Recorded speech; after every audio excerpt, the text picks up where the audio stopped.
Ассалому алайкум дӯстони азиз, мухлисони футбол, онҳое ки мустақиман мо ва шуморо тамошо мекунанд. Инҷо варзишгоҳи Талко аренаи шаҳри Турсунзода аст ва баъд аз чанд лаҳза яке аз бозиҳои муҳими сол дар соли 2022 баргузор мешавад ва ин ҳам суперҷоми Тоҷикистон аст ки ду дастаи пурқуввати мамлакат Истиқлоли Душанбе ва Хуҷанди шаҳри Хуҷанд бо ҳам нерӯ месанҷанд. Ва албатта чун анъана суперҷом ҳамасола пеш аз оғози мавсими имсола барпо мегашт, вале ба хотири иштироки дастаҳои мо дар мусобиқаҳои сатҳи баланди осиёӣ ин мусобиқа дертар гузаронида мешавад. Ва дӯстони арҷуманд, ҳоло ду нафар аз чеҳраи футболи кишвар Абдулло Умарбоев ва Алишер Додов суперҷоми кишварро ба майдон ворид мекунанд. Ин ду нафар дар бошгоҳи футболи Регартадаст ва ҳамчунин тими миллии кишвар натиҷаҳои хеле ҳам баланд нишон доданд ва ҳунарнамоии сазоворона дар давраи соҳиби истиқлолии кишвар анҷом доданд. Воқеан ҳам Алишер Додов ва Абдулло Умарбоев ҳамин ҳоло дар бошгоҳи футболи Регартадаст фаъолият мекунанд. Онҳо воқеан ҳам устураҳои футболи тоҷик ба ҳисоб хоҳанд рафт ки мо ва шумо натиҷаҳои хуби онҳоро дар майдонҳои муҳташами футболи кишвар боҳо дидаем. Алишер Додов воқеан ҳам дар Регартадаст ба ҳайси дарвозабон ва ҳамчунин дар тими миллии кишвар фаъолият кардааст. Абдулло Умарбоев ҳам ба сифати ҳимоятгар дар тими Регартадаст ва ҳамчунин мунтахаби футболи кишвар солҳои зиёд фаъолият кардааст. Фарзанди ӯ ҳайни ҳол бозингари тими миллии кишвар Парвизҷон Умарбоев мебошад ки имрӯз дар бошгоҳи футболи Локомотив Пловдиви Булғористон фаъолият мекунад. Имрӯз дар варзишгоҳи Талко арена мо мутаассифона мухлисони зиёдро намебинем, ҳарчанд дар минтақаи шарқи вардишгоҳ андаке мухлисон ҳам ҳастанд, вале ба ҳар сурат имрӯз шояд бинобар сабаби гармии ҳаво, шояд бинобар сабаби он ки мусобиқа ё рақобат дар шаҳри Турсунзода барпо мешавад, мухлисон ҳам кам ташриф оварданд. То оғози ин рақобат вақт хеле кам боқӣ мондааст ва акнун барандаи суперҷоми кишвар кадом даста мешавад, Истиқлол ё Хуҷанд? Мо баъд аз 90 дақиқаи бозӣ ба ин суоли худ посух хоҳем гирифт. Ва ҳоло ташаккур мекунем аз Алишер Додов ва Абдулло Умарбоев ки имрӯз суперҷоми кишварро ба ҳайси намоиш ба майдон ворид карданд ва фикр мекунам баъд аз гирифтани акси хотиравӣ ҳоло дастаҳо ҳам ба майдон даъват карда мешаванд. дӯстони арҷуманд, суперҷоми кишвар сар аз соли 2010 баргузор карда мешавад. Истиқлол дар бисёри ҳолат барандаи суперҷоми кишвар шудааст ва ҳамчунин онҳо аз ҳама зиёдтар дар футболи кишвар дар таърихи баргузории рақобатҳо бо Хуҷанд рӯбарӯ шуданд. Хуҷанд ҳам дар таърихи худ дар суперҷоми мамлакат боре ҳам ба гирифтани суперҷоми мамлакат даст наёфтааст ва ин албатта имконияти бисёр ҳам хуб аст барои футболбозони дастаи Хуҷанд то дар ин мусобиқа, дар ин рақобатҳо ба гирифтани суперҷоми кишвар даст ёбанд. Дастаи Хуҷанд 4 дафъа дар 3 дафъа, ин маротибаи чаҳорум аст, барои ба даст овардани суперҷоми кишвар ворди рақобатҳо шуданд соли 2018, 19 ва 21 ки 3 дафъа онҳо аз Истиқлол мағлуб шуданд ва инак маротибаи чаҳорум боз ҳам Истиқлолу Хуҷанд дар бозии ҳассос барои ба даст овардани суперҷоми мамлакат рақобат хоҳанд кард. Албатта суперҷом миёни дастаҳои ҷоизадори кишвар сурат мегирад. Ҳар сол баъд аз анҷоми мавсим тибқи муқаррарот чемпиони кишвар бо барандаи ҷоми мамлакат вориди рақобат мешавад ё агар дар сурати ба даст овардани унвони чемпионӣ ва ҷом ба дастаи аввал муяссар шавад, ҳатман он ҷо тибқи муқаррарот бо дастаи дуюм ин рақобатҳо баргузор карда мешавад. Хуб, чеҳраҳои футболи кишвар имрӯз мо Асиддин Ҳабибуллоевро мебинем, Супон Хоҷиамов, ҳамчунин сармураббии тими миллии футболи кишвар Петр Шегирт ки дар ин варзишгоҳ қарор доранд ва фикр мекунам ин бозиро аз наздик хоҳанд дид. Воқеан ҳам Петр Шегирт бо ёрдамчони худ ҳоло қарор дорад. Асиддин Ҳабибуллоев ҳам ёрдамчии сармураббии тими миллии кишвар аст, ҳамчун мураббии дарвозабонҳо дар тими мунтахаб ва ӯ ҳамчунин сармураббии дастаи футболи хатлони шаҳри Бухтаро ба уҳда дорад. Хуб, аз ин бозӣ чӣ метавон хулоса кард? Албатта як бозие ки баъд аз бозгашти бошгоҳи футболи Истиқлол аз Лигаи Қаҳрамонҳои Осиё мавқеи онҳоро муайян хоҳанд кард то чӣ андоза шогирдони Виталий Левченко дар кадом ҳолат қарор гирифтанд ва албатта ин нишон медиҳад ки ба мавсими имсолаи Лигаи олии футболи кишвар чӣ гуна Истиқлол ворди рақобатҳо мешавад. Баъд аз ин рақобат онҳо ҳатман бо Хатлон нерӯ месанҷанд ки фикр мекунам ду бозии бисёр мушкил барои футболбозони Истиқлол дар пеш аст. Бисёриҳо ҳам шонси истиқлолро барои музаффарият дар суперҷоми кишвар зиёдтар медонанд, ба хотири он ки даста таҷрибаи баландтар дорад. сатҳи футболбозони ин даста хеле ҳам баланд рафтааст, вале омадан аз футболи сатҳи осиё, махсусан лигаи қаҳрамонҳо як-якбора ба футболи кишвар, ин то як андоза метавонад аз чанд ҷиҳат таъсиргузор буда, вале маълум мешавад ки истиқлол ҳоло дар ҳолати хуби ҷисмонӣ қарор дорад. онҳо муҳимтарин бозиҳоро дар лигаи қаҳрамонҳо ҷамъбаст карданд, ҳарчанд даста натавонист музаффарият ба даст оварад, вале ба ҳар сурат метавонем гӯем ки онҳо таҷрибаи хеле ҳам хубро боз ҳам касб карданд.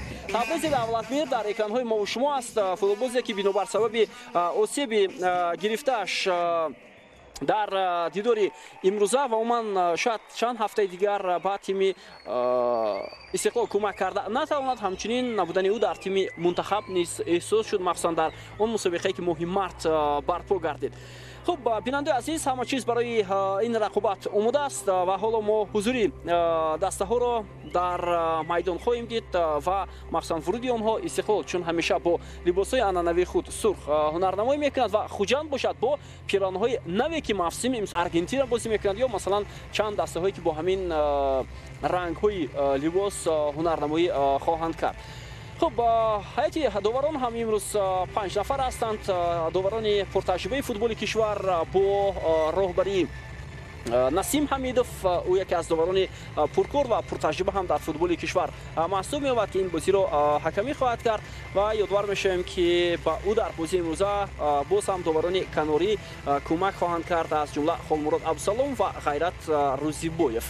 дар нақши доварӣ чаҳорум дар бозии имрӯза Акмал Буриев фаъолият хоҳад бурд. ӯ ҳамчун мизбон аст аз шаҳри Турсунзода ва мебинем ки доварони чӣ гуна ин бозии муҳими солро ҳакамӣ мекунанд. албатта бозӣ барои ба даст овардани суперҷоми кишвар яке аз бозиҳои муҳим ҳаст ва чун ҳамеша ба ҳукми анъанана ҳам даромада аст. Вале чизи дигар ҳоло моро то як андоза нороҳат ҳам кард. шумораи ками мухлисон дар варзишгоҳи Талко Арена ҳоло дида мешавад. хуб, шумораи доварон 6 нафар ҳастанд, бинандаи азиз, ва мо гуфтем ки боз инҷо нафарони дигар ҳам фаъолият хоҳанд бурд. Сайвалӣ Турдиев аз Вахш ва ҳамчунин Абдулло Давлатов аз Шаҳри Нав. онҳо ба сифати доварони эҳтиётӣ дар бозии имрӯза фаъолият мебаранд. мо баъдан дар мавриди ҳайати дастаҳо гуфта мегузарем, бинандаи азиз, чун мебинем ки ҳоло қабл аз шурӯи рақобат ҳам суруди миллии кишвар бояд садо дода шавад ва баъдан ҳайати дастаҳо ҳатман барои шумо муаррифӣ мегардад. хуб, суруди миллии ҷумҳурии Тоҷикистон чун анъана қабл аз оғози бозӣ садо дода мешавад ва мо баъдан баъд аз чанд лаҳза бармегардем ба оғози рақобат.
بیننده عزیز و ارجمند برمیگردیم با گزارش مستقیم خود. همین حالا ما فوتبالبازان رگارتاداز رو میبینیم، از جمله فتولوف هم اونجا نشسته بود که با تماشای این بازی اومدن. خب هیئت دسته ها در بازی امروز خیلی پرقوت است. هم ویتالی لفچنکو هم رستم خوجیف هیئت پرقوت خود را امروز با میدان وارد کردند.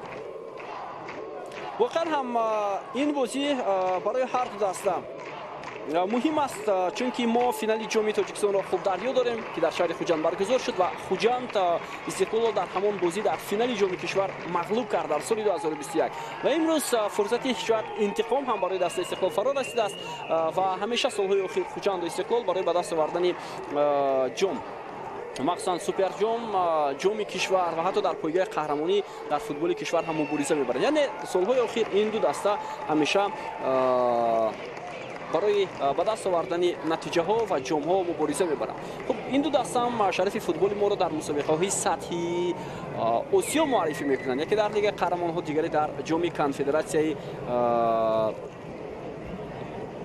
فوتبال آسیا. البته خوجند است که همین ما دسته خوجند محض بازی‌های خود را برگزار می‌کند. از فرصت استفاده برده به خوجند برار می‌خواهیم و باور داریم که از سال‌های پیش ندیده خوجند امسال خوبتر و بهتر بازی می‌کند و اندکی نتیجه‌های واقعا هم خوب را برای فوتبال کشور هدیه می‌کند. خب هیئت داوران را برای شما معرفی کردیم بینندگان عزیز و ارجمند و اکنون فرصت داریم که حالا هیئت دسته‌ها را برایتان معرفی کنیم. هیئت دسته‌ها در بازی امروز اشتباهی که گفتیم از سوی مربیان هر دو دسته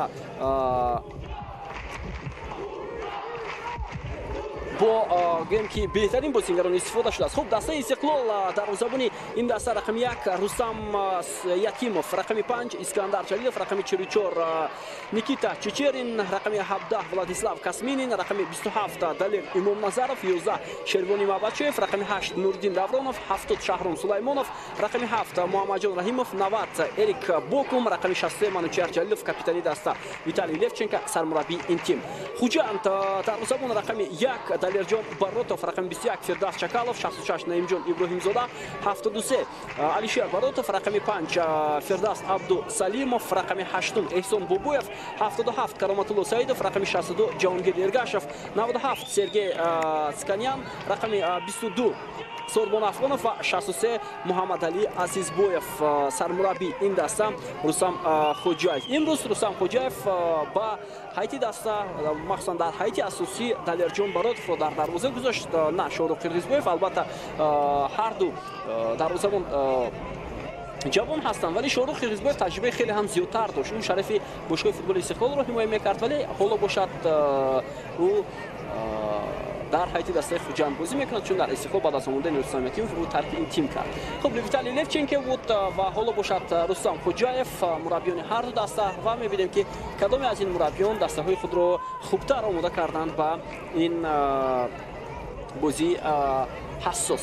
ҳамон чиз барои рақобат омода аст. чанд сонияи дигар боқӣ мондааст ва фикр мекунам аз маркази майдон футболбозони дастаи истиқлол бозиро шурӯъ хоҳанд кард. барои ҳар ду даста пеш аз оғози рақобат мо барор мехоҳем ва бовар дорем ки як бозии ҷолибу диданиро дастаҳо барои мову шумо манзур менамоянд. хуб насим ҳамидов ҳам ҳоло омодааст ки садои хуштакро баланд кунад ва ба бозӣ ҳусни оғоз бахшад. барои дастаҳо имрӯз шояд ҳаво каме таъсир ҳам расонад, чунки дар тоҷикистон ҳамин ҳоло ҳаво хеле ҳам гарм аст. бахусус имрӯз 8 майи соли 2022 32 дараҷа гарм ва ин як андоза таъсир ҳам мерасонад. агар масалан суперҷом дар варзишгоҳҳои дигар баргузор мешуд, онҷо шароити дар умуман шомгоҳӣ баргузор кардани ин рақобат вуҷуд дошт. аз ҷумла варзишгоҳи марказии шаҳри душанбе ва варзишгоҳи марказии шаҳри ҳисор ки дорои шароитҳои хуби баргузор кардани бозиҳо баъд аз соатҳои 7 ва махсусан 18 ва 19 ба ҳисоб меравад. ҳоло бо ту футболбозони дастаи истиқлол биёд мутаваҷҷеҳ мешавем. искандар ҷалилов як партобиҳо хеле ҳам баланд ба канори майдон, вале ту ба шервонӣ мабачев намерасад ва ҳамин тавр дарвозабони дастаи хуҷанд тубро аз назди дарвозааш ба бозӣ хоҳад даровард. хуҷанд нисбат ба истиқлол дар мавсими имсолаи чемпионати мамлакат аллакай чанд бозӣ баргузор кард. воқеан ҳам натиҷаҳо барои дастаи хуҷанд шояд он қадар ҳоло хуб набошад. даста дар зимини шашуми ҷадвал қарор дорад. баъд аз 5 давраи рақобатҳо онҳо танҳо як дафъа пирӯзӣ ба даст оварда ду бозиро мусовӣ ва дар ду бозӣ ба шикаст мувоҷеҳ шуданд. аз ҷумла шикасти дастаи хуҷанд аз исхата буд.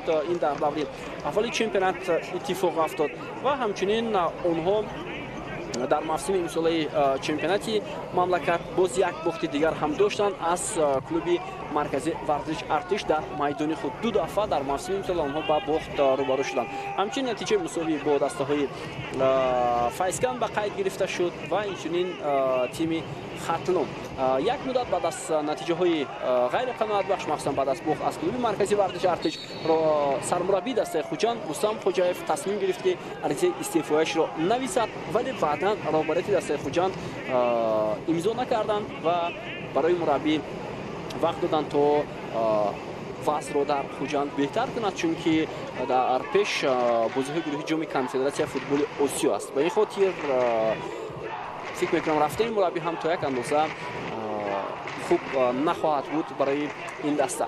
Хуб биёд мутаваҷҷеҳ мешавем ба ҳамлаи дастаи хуҷанд. Партоб аз ҷониби бозингари рақами 5-уми ин даста, махсусан футболбозе ки дар хати дифои дастаи хуҷанд ҳунарнамоӣ мекунад, ин нафар Фирдавс Абдусалимов, вале партоби ӯ дурусту дақиқ ҳам набуд. Муҳаммаҷон Раҳимов бо мубориза бурд ва довар ҳам ишора накард ки иҷо қоидаи бозӣ вайрон шудааст ё на. 2 нафар доварон дар пушти дарвоза фаъолият хоҳанд бурд дар ҳолати мабудо ки ҳолатҳои баҳснок сар назананд дар вақти таъин кардани зарбаи 11 метра ё шояд дар вақти ҳамчунин аз майдон рафтани берун рафтани туп ё туп ворди дарвоза шуданд. Ин то як андоза хуб ҳам ҳаст ки доварон дар пушти дарвозаҳо ин ҳолатҳоро хоҳанд дид.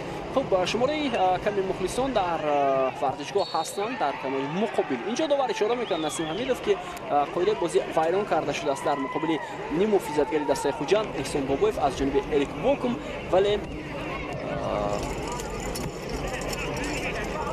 با دست با اورینج اریک بوکم برای احسان بابویف زده است و این لحظه رو داور نسیم حمیدوف که نزدیکتر بود متوجه شد. اریک بوکم توسط اجاره در حیطی دسته استقلال بازی میکند. او در لیگ قهرمان‌ها هرچند نتیجه های زیادتر نشان داده نتوانست، ولی در اصل بازی او بسیار هم باعث تعریف و تحسین هم است. ما از پرتاب او با منوچهر جلیلوف ادامه حمله دست استقلال را می‌بینیم. پرتاب منوچهر جلیلوف و دروازه‌بان دلیرجان براتوف توپ را داشته می‌گیرد و اشاره می‌کند که توپ از میدان بیرون شده است. ضربه کنجی با نفع فوتبالبازان دسته استقلال در دقیقه 5 رقابت. دلیرجان براتوف دستبروی باشگاه فوتبال خوجند است. او همین حالا یکی از آینده‌های فوتبال کشور می‌دانند و ما با هنرنماییش در حیطی دست خوجند او الکی خیلی رشد کرده است نظر به سال‌های پیش. بیاید با وضعیت استانداردی متوجه میشویم. اینجا شیروانی مباچف با یکی از بازیگران دسته خوجند نوفهمی دارد. در جای مگو نسیم حمیدوف فوتبالبازان را آرام می‌کند و اکنون می‌بینیم که شهرام سلیمانوف ضربه کنجی را با کدام طرز اجرا می‌کند. پرتاب او با کنجی دروازه و باز هم ضربه کنجی با نفع فوتبالبازان دسته استقلال.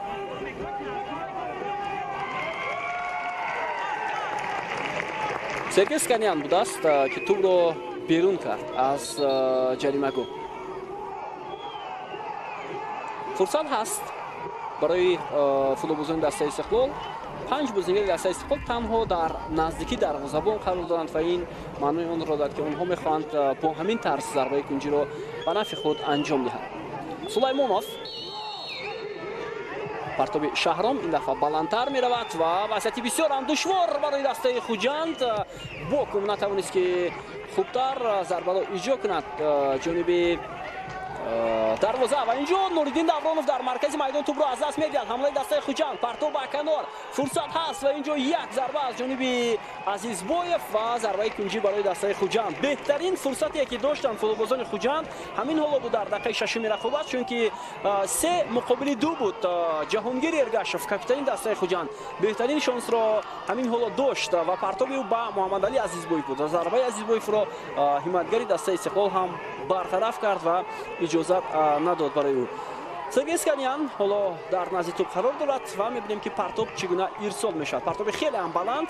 فوتبالبازان دسته خوجند می‌توانند حمله را ادامه بدهند و یک ضربه خیلی هم سخت سوربون افغانوف، ولی ضربه زده سوربون بالاتر از دروازه دسته استقلال از میدان بیرون میشود. Солбун дастбарвари тими Хатлон аст.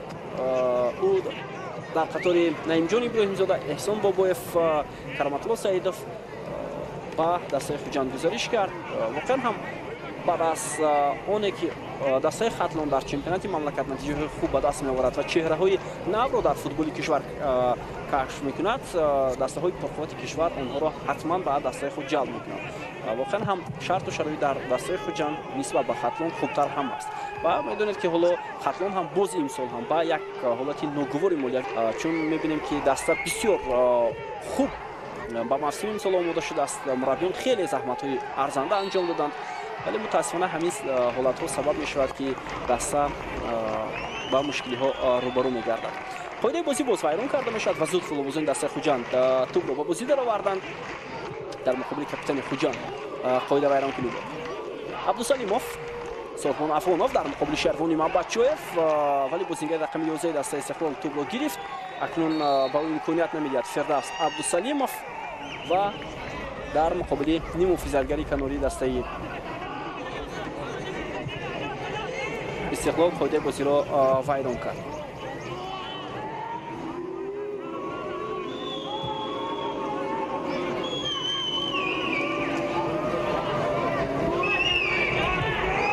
Касминин, Шаҳром Сулаймонов, Нуриддин Давронов, Муҳаммадҷон Раҳимов воло бо тӯб. Пас ба марказ Чичерин, Муҳаммадҷон Раҳимов ва боз ҳам қоида вайронкунӣ дар маркази майдон ва ин дафъа Караматулло Саидов ба қоида вайронкунӣ роҳ дод.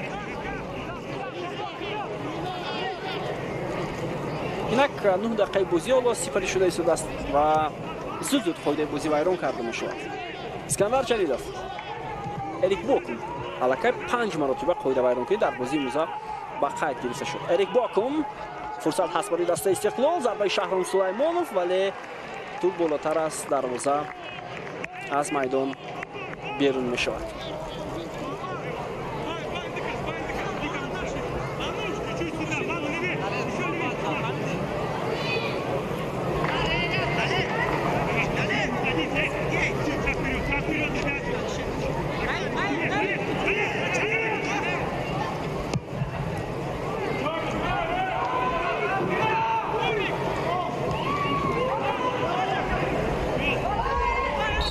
ва боз ҳам қоидаи бозӣ вайрон карда шуд, ин дафъа дар муқобили Нуриддин Давронов, бозингари рақами 97 дастаи Хуҷанд ғайри қоида бозӣ кард.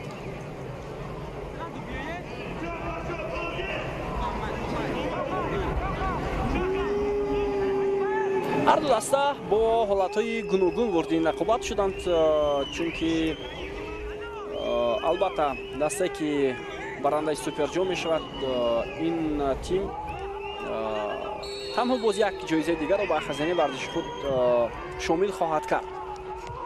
идомаи ҳамла аз сӯи футболбозони дастаи Истиқлол, тӯб аз ҷой мегоҳ берун карда шуд. Мамбатчоев, Искандар Ҷалилов, партоби хатои Искандар Ҷалилов ба канори рости майдон. мухлисони дастаи Хуҷанд дар варзишгоҳ садошон баландтар мешавад. як гурӯҳи хурдакак ҳоло аз шаҳри Хуҷанд ба Турсунзода омаданд ба хотири дастгирии дастаи Хуҷанд.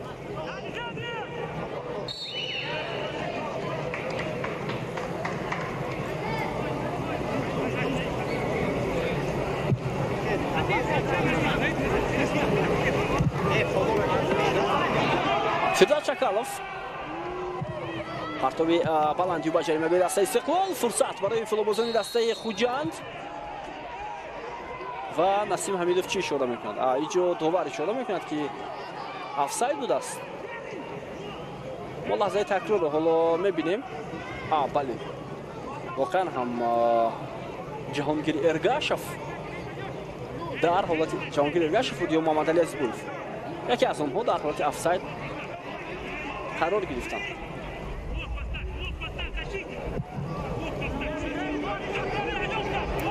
дар курсии эҳтиётии дастаи Хуҷанд ҳоло Шорух Қирғизбоев аст, ҳамчунин Далер Ёдгоров, Ҷибой Зиёев, Парвиз Боқиев, боз инчунин легионерони даста Левковец ва Сидор.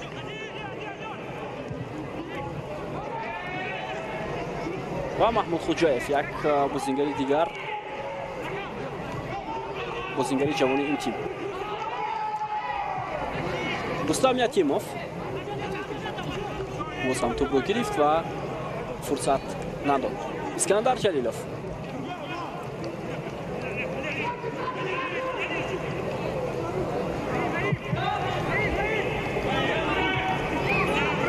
ҳунаррамои дастаи Истиқлол дар бозиҳои гурӯҳии Лигаи Қаҳрамонҳои Осиё 2022 нишон дод, ки албатта дар як моҳу ду моҳ ҳеҷ гоҳ даста пурра омода шуда наметавонад ва ин мусобиқаи сатҳи осиёӣ ва ғайр аз ин дастае ки ҳатман қисми зиёди бозингаронашро ба дастаҳои дигар медиҳад, бисёр ба мушкилӣ рӯбарӯ мешавад.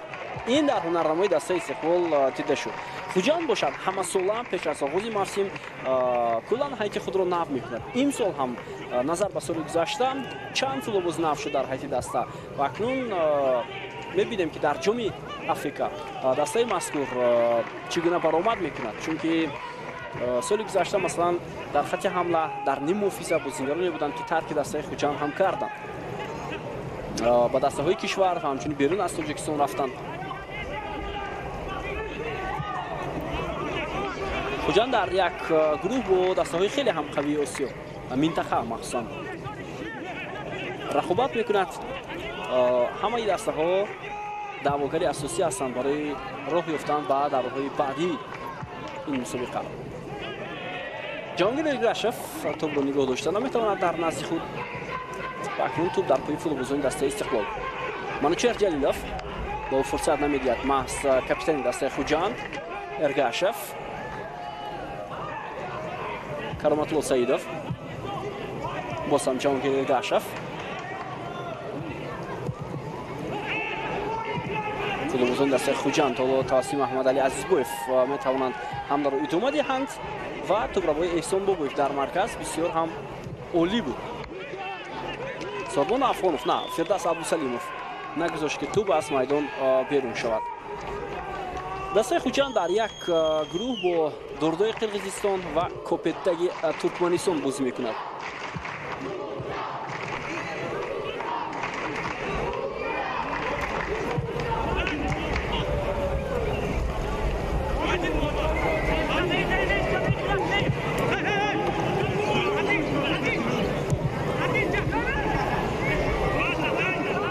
Кароматулло Саидов,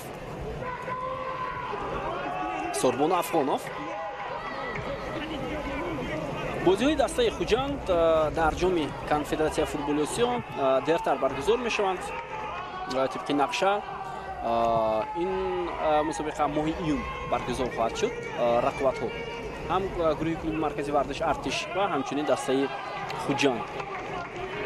нисбат ба дастаи Хуҷанд гурӯҳе ки клуби маркази варзиш Артиш қарор додад ва мусобиқа дар душанбе сурат мегирад, он гурӯҳ хеле пурқувват аст. махсусан онҷо дастаи Суғдиёнаи Ҷизахи Ӯзбекистон бозӣ мекунад,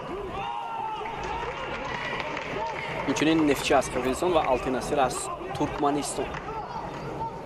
ҳамлаи футболбозони дастаи Хуҷанд аз канори майдон, ҳоло Сканян ҳамларо идома дод, вале ҳимоятгари тими Истиқлол Далер Имомназаров тӯбро аз майдон берун кард ва зарбаи кунҷӣ барои футболбозони дастаи Хуҷанд.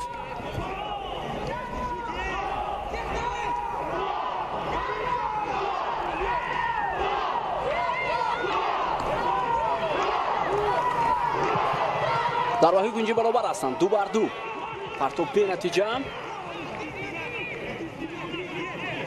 Афғонов, Искандар Ҷалилов, вале футболбозони Хуҷанд барои гирифтани тӯб хеле ҳам хуб талош карданд. Сорбон Афғонов махсусан ҳоло пасию ба қафо ва Нуриддин Давронов воқеан ҳам дағал бозӣ кард ва инҷо довар метавонист ба ӯ корти зард ҳам нишон диҳад барои ин амал. ҳоло агар бозингарон асабӣ шаванд, ин бозӣ на танҳо бо корти зард ҳатто метавонад аз майдон хориҷ кардани футболбозон ҳам шавад. Хуҷанд дар оғози рақобат خیلی استوارانه با احتیاطکارانه هنرنمایی کرده است در مقابل تیم استقلال. چند حمله های خوب هم شاگردان رستم خواجاєв داشتند و حالا یک وضعیت استانداردی برای آنها بهترین شانس، بهترین فرصت. البته ما دلیر یادگورف را در هیئت اساسی خوجند نمیبینیم چون او بازیگری است که از همین گونه موقع میدان ضربه های خوب اجرا کرده میتواند. وقتی آخر دلیر یادگورف در هیئت دسته خوجند هنرنمایی نمیکند. به این خاطر البته با سبب های معلوم به این خاطر حالا سرمربی رو در کرسی احتیاطی جای داد. Karamazlı Saidov در نزد توپ. حالا پرتابی سعیدوف خیلی هم بلند. متاسفانه برای دسته خوجند این پرتاب خیلی هم بلند از میدان بیرون می شود.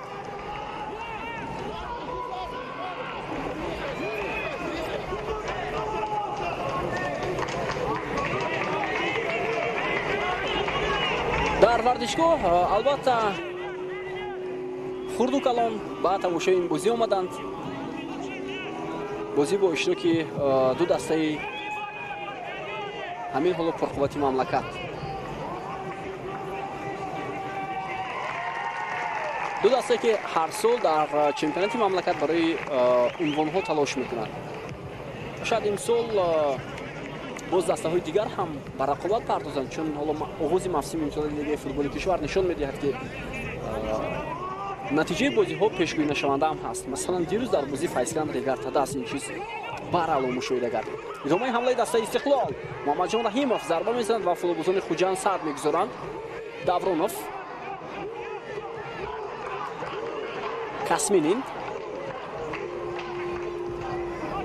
امام نظرов ولی توپ از دست داده می شود. محمد علی عزیزبویف در مرکز میدان Караматло Саидов ба кӯмак мекунад. Партоб ба Сорбон Афғонов хеле хуб тӯбро дар худ нигоҳ медорад Сорбон Афғонов ва бо он суръате ки бозингари дастаи Истиқлол дошт ба пои нимуҳофизатгари канори дастаи Хуҷанд расид Муҳаммадҷон Раҳимов.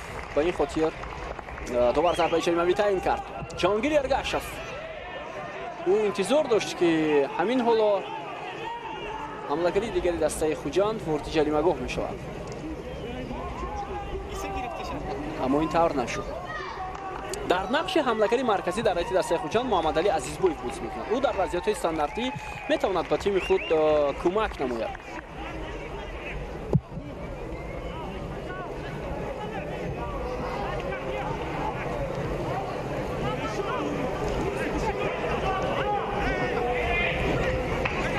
در خط دفاعی دسته خوجند همین حال آرشل براتوف و نعیمجان ابراهیمی‌زاده بازی می‌کنند. دو نفر دستپروری باشگاه فوتبال خطلان. ادامه حمله دسته استقلال پرتابی باکوم خطا می‌رود. منوچهر جلیلوف باز هم اریک باکوم فرصت بود ولی بازیگران خوجند توپ را گرفتند. یک ارسال نوبتی دیگر با محمد علی عزیزبویف ولی توپ راست به نزد رستم یتیموف رفت. در استقلال باشد در خط دفاع مرکز ببینید که ها بازی میکنند. اینجا در خطر دو لیگنر اسکندر جلیلوف است. ولی ببینید که در دو دسته پرقوت مملکت حالا امکانیت برای دسته استقلال ولی آفساید. در دو دسته پرقوت مملکت دفاعگران سطح بلند مخصوصا دفاعگرانی که با سطح تیم ملی باید باشند دیده نمیشه. البته با احترام به علیشیر براتوف و نعیمجان ابراهیمی‌زاده که اونها تجربه بسیار خوب دارند. شاید برای چند سال آینده باز کوشش کنند که همچنین بازیگران سطح بلندی خط دفاع شوند. ولی وقتهای اخیر پرابلم اساسی در فوتبال کشور نبودن دفاعگران خوب مرکزی است. خود در تیم ملی خود در فوتبال کشور 10 دسته در چمپیونات مملکت است و ببینید که بازیگرانی که در سطح بلند هستند در همین موقع میدان در فوتبال کشور کم نظیر است و این میتواند البته با هنرنمایی تیم ملی کشور هم تاثیر رساند. خب ما داریم لیگنران فوتبالبازان توجیه که بیرون از کشور بازی میکنند مثلا وحدت حنانوف، داغونجان ارگاشف اونها در همین موقع بازی میکنند و تو بازیگرانی کناری از جمله منوچهر سفارов ولی باید حداقل در چمپیونات کشور در میان 10 دسته اشتراکی لیگ اولی 5-6 بازیگر سطحی بلند خط دفاع مرکز دیده شود. این یک مشکلات اساسی در فوتبال ما است. و این هم ربط دارد با وضع کلوب‌ها که کلوب‌های فوتبال ما اونقدر با سطح футболи имрӯза ҷавобгӯ нестанд. идомаи ҳамлаи дастаи Истиқлол ва боз ҳам ҳолати офсайд ба қайд гирифта мешавад.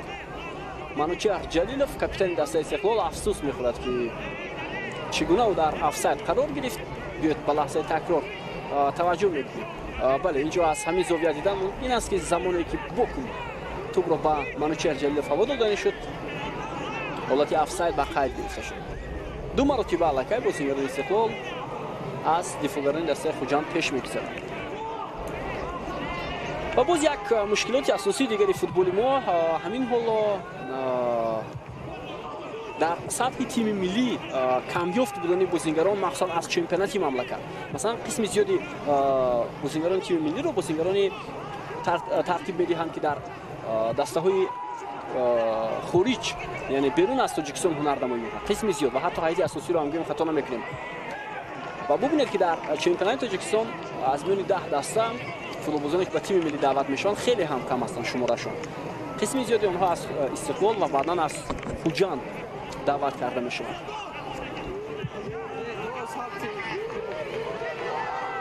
Искандар Ҷалилов бо туп. Чечерин ба ӯ кӯмак кард. Пас ба марказ Бокум. Мабадшоев. Ҷалилов. ва иштибоҳ мекунанд футболбозони Истиқлол дар анҷом додани ҳамла. шояд ин Виталий Левченкоро нигарон ҳам кардааст. ӯ бо ёрдамчони худ машварат мекунад. онҷо Алишер Тухтаевро мебинем. Анвар Норқулов. Алишер Тухтаев дар Лигаи Қаҳрамонҳо ҳузур надошт. Тамошобинони азиз, тибқи иттилоҳиё дарёфта, ӯ дар омӯзиши иҷозатномаи про дар Тошканди Ӯзбекистон қарор дошт ва ҳамчунин онҷо бемор шудааст. ба ин хотир ҳамроҳ бо дастаи Истиқлол ба бозии гурӯҳи Лигаи Қаҳрамонҳо ба Арабистони Саудӣ сафар накард.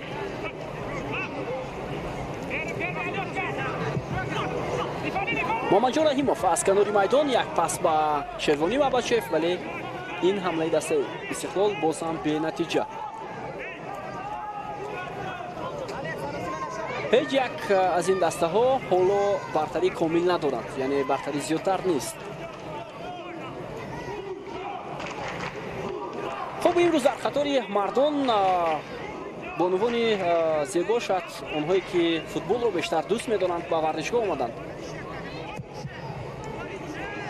барои тамошои бозии дастаи Истиқлол ва Хуҷанд.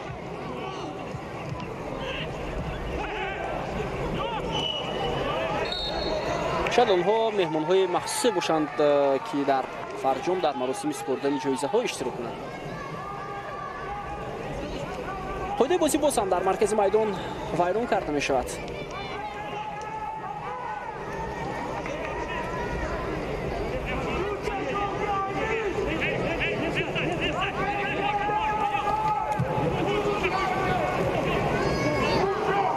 ҳамлаи дастаи Хуҷанд, як партоби хеле ҳам баланд.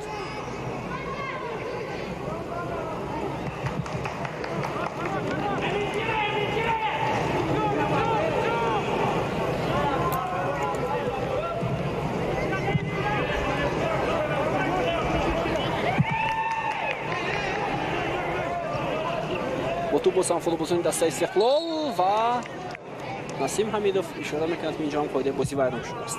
хуб, дар футболи мо зиёдтар ҳамин гуна ҳолатҳое ки доварон зуд бо дилхоҳ амалҳое ки бо иштироки бозингарон анҷом мешавад, садои иштирокро баландтар мекунанд ва борҳо мураббиён ҳам интиқод карданд аз кори доварон, махсусан роҷеъ ба ҳамин ҳолатҳо, аз ҷумла дар мавсими имсолаи футболи кишвар. идомаи ҳамлаи дастаи Истиқлол, Нуриддин Давронов, Искандар Ҷалилов, онҳо наздик мешаванд ба ҷаримагоҳи дастаи Хуҷанд. ту берун карда шуда аз ҷониби Наимҷон Иброҳимзода. Давронов дар ҳаво рақобат кард бо бозингари Хуҷанд. Фирдавс Абдусалимов, пас ба марказ ва инҷо ду бозингари Хуҷанд ҳоло аз пои афтидааст. Насим Ҳамидов шояд ба канори чапи майдон ҳоло аҳамият надодааст. унҷо як бозингари дастаи Хуҷанд осеб дорад ва Эрик Бокум бошад тӯбро аз майдон сада берун кард. ин маънои бозии одилонаро дорад, фейр плей.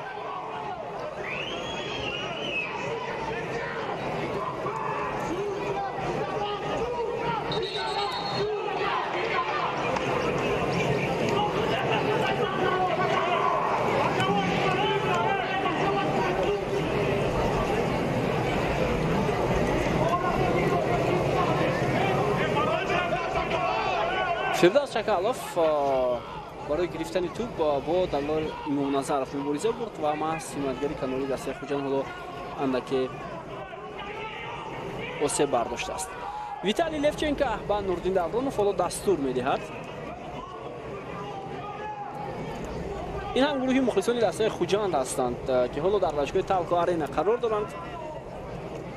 با احسان که از خوجان با شهر ترسنزاده آمدند برای دستگیری دسته دوست داشته خود.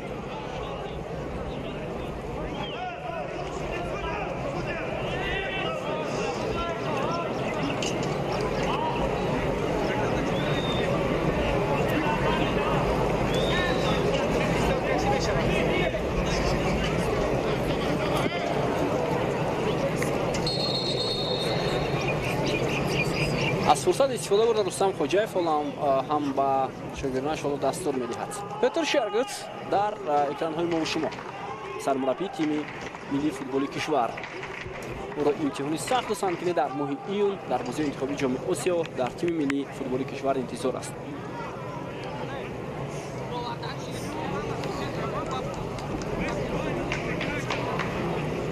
و واقعا هم شماره بانوان در ورزشگاه کم نبوده است. بیننده عزیز، کارگردان همین چیز را حالا درک کرد و ادامه حمله دسته خوجند پس به کناری میدان، ولی آنقدر پسی خوب هم از جانب سوربان افغانوف انجام داده نشد.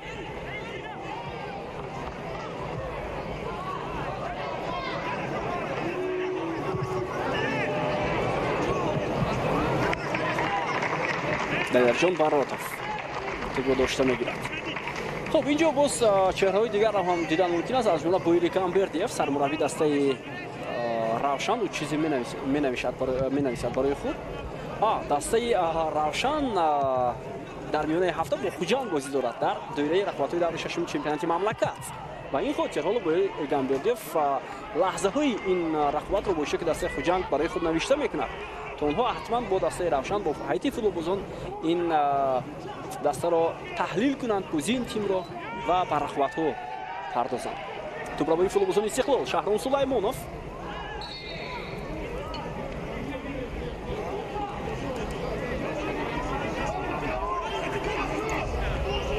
و باری دیگر برای ما نشان داده میشوند بانوان زیبایی کشور که در ورزشگاه قرار دارند.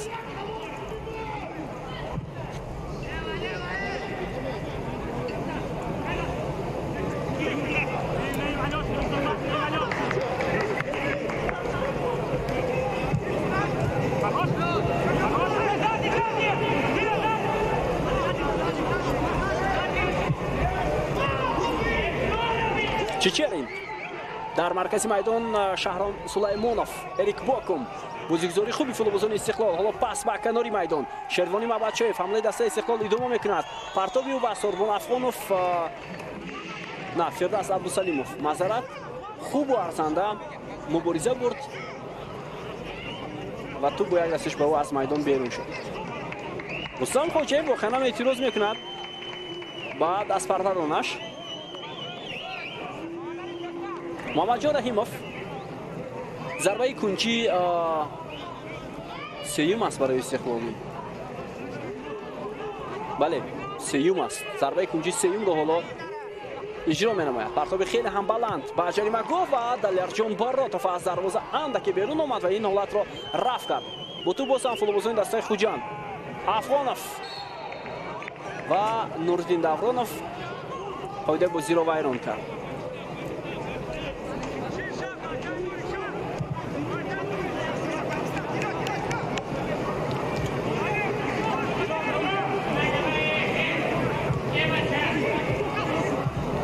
احسان بابویف محمد علی عزیزبویف حمله دسته خوجان پرتاب جریمه گفت فرصت برای خوجان و اینجا بهترین امکانیت بود و ما میتوانستیم هفته گل رو با اشتراک شروانی مبادچویف ببینیم. رستم یتیف میخندد. پرتاب بسیار خوب و سری وقتی محمد علی عزیزبویف و رستم یتیموف سیوی اولی انجام داد. بهترین امکانیت برای فوتبالبازان خوجان برای کشیدن استوب بازی.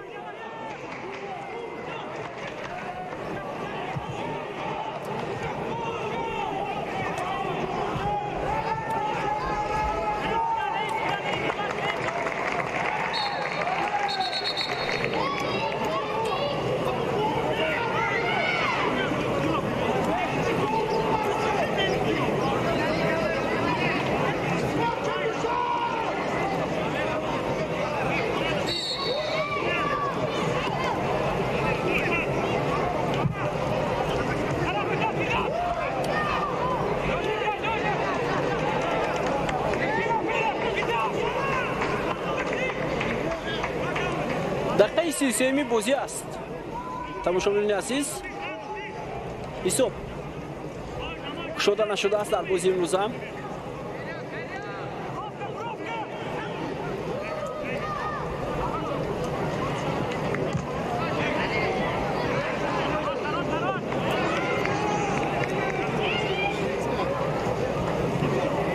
محمد علی اسبویف حالا خیلی هم جوان است. دست پروری باشگاه استرافشان به حساب می رود.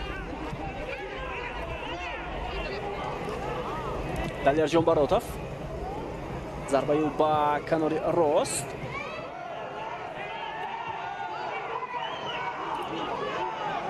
نورالدین давронов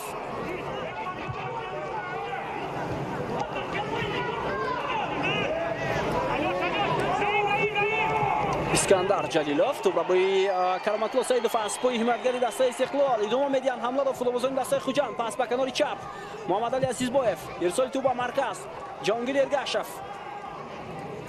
احسان بابایف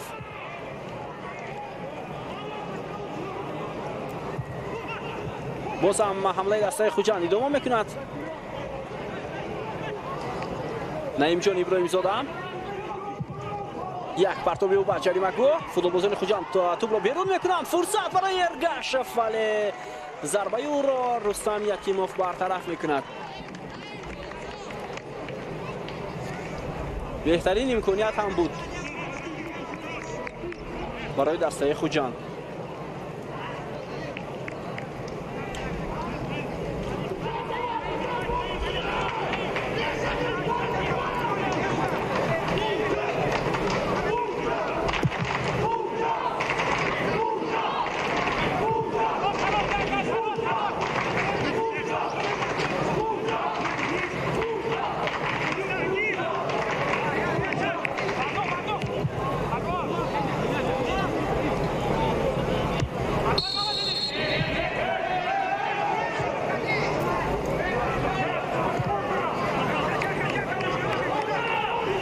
ادامه حمله دسته استقلال از کنار چپ شهرام سلیمانوف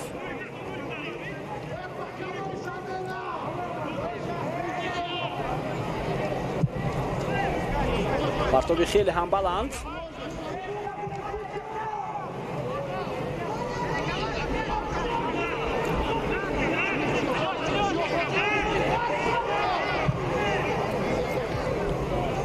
چیچرین владислав کاسمینین پس چیچرین نادرست هم بود ولی کاسمینین توانست توپ را نگاه دارد در میدان.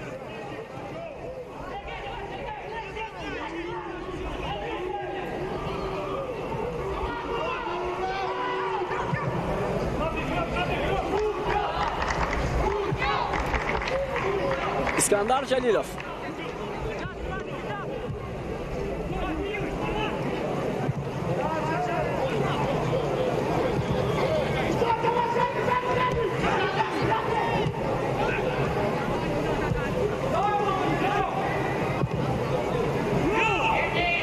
اریک باکوم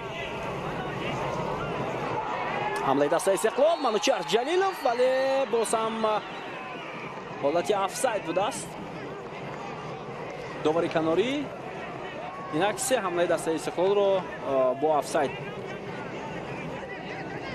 اینجا اشاره میکند. منوچهر جلیلوف باز هم در افساید قرار داد. خولمراد عبدالسلاموف بود که داوری کنار خیلی خوب حالا فعالیت برده ایستاده است از کناری راستی میدان.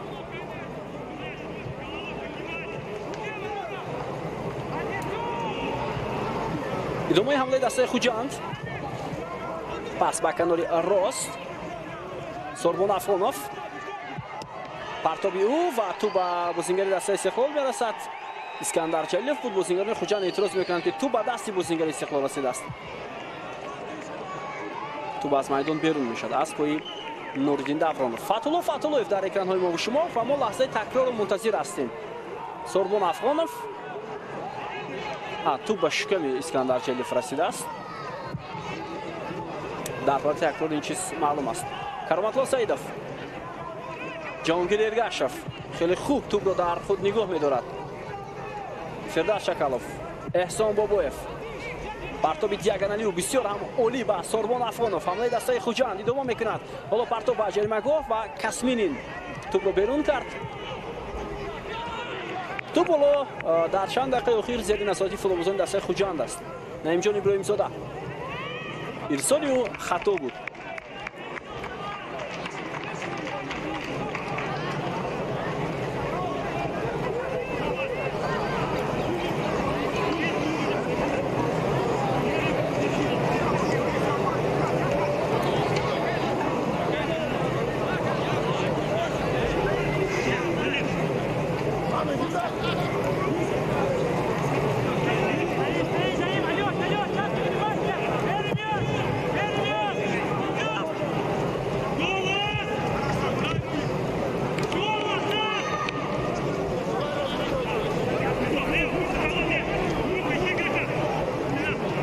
ҳисоби бозӣ кушода нашудааст.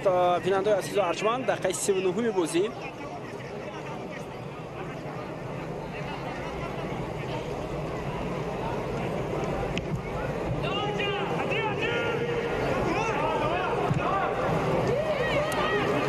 Эҳсон Бобоев. Пас ба марказ. ҷаҳонгир Иргашев дар нақши нимуҳофизатгар бисёр олӣ ҳунарнамоӣ карда истодаст, вале инҷо тӯбро аз даст медиҳад дар муқобили капитани Истиқлол Муҳаммаҷон Раҳимов.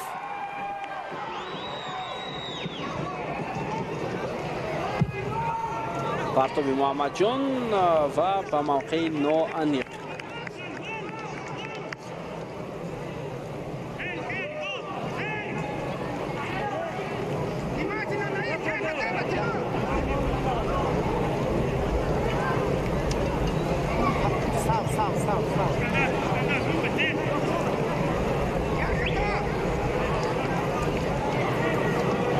این اون لحظه که فوتبالبازان دسته خوجند بهترین امکانیت گلزنی داشتند و توپ ناگهان با شروانی مباشف رسید و بعداً رستم یتیموف دروازه‌اش را از گل امین نگاه داشت.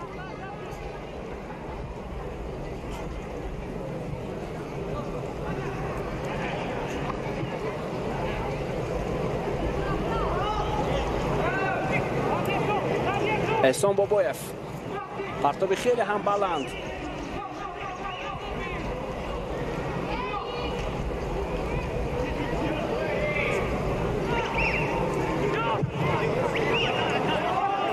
ارسال تو با محمدجان رحیموف، شروانی مباشف، اریک باکوم میتواند ضربه بزند. این فوتبال ضربه باکوم و دلیرجان براتوف توپ را داشته میگیرد چون که توپ راست جانبی دروازه‌بانی دسته خوجان رفت.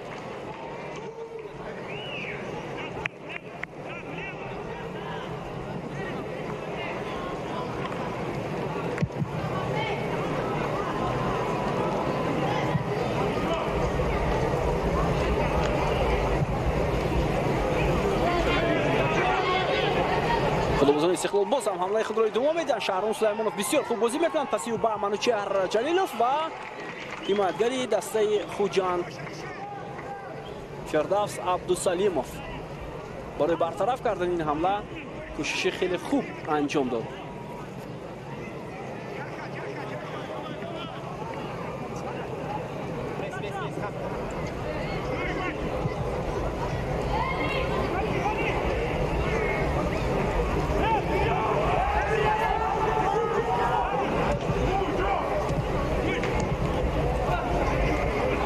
نوردین دافرانوف، اسکندر جلیلوف. 3 دقیقه دیگر تا پایان نیمه اولی بازی باقی مانده است. محمدجان رحیموف، دلیر امام نظرов، یک پرتاب بلندیو.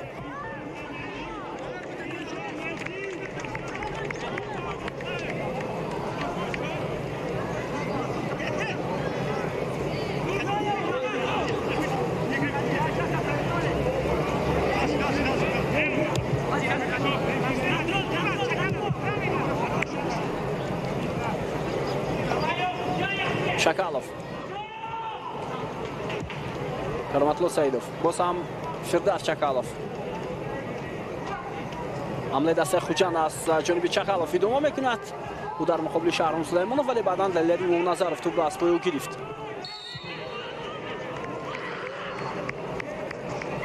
جهانگیر ارگاشف اینجا ارزنده شانه به شانه با نوردین دورانوف برای گرفتن توپ تلاش کرد.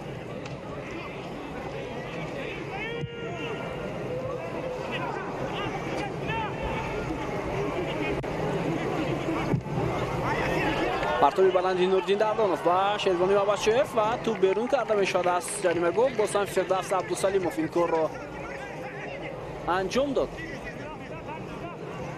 اریک بوکوم، اسکندر جلیلوف،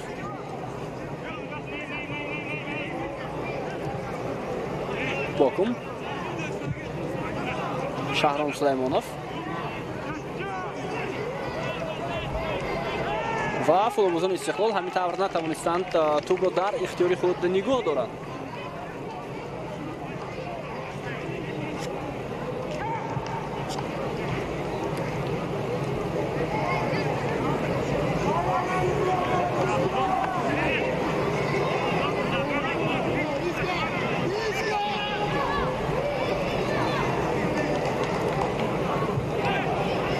محمد علی عزیزبویف با اسکندر جلیلوف مبارزه برده ایستاده است و نسیم حمیدوف حالا اشاره میکند که اینجا فوتبالباز دسته خوجند قاعده بازی را ویران کرده است.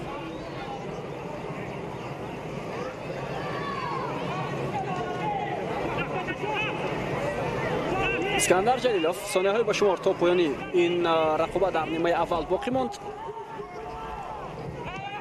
حساب 0-0.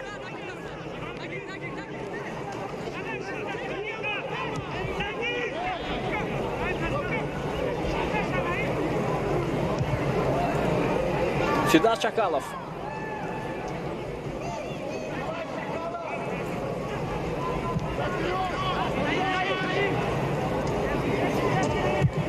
Наимҷон Иброҳимзода. Абдусалимов.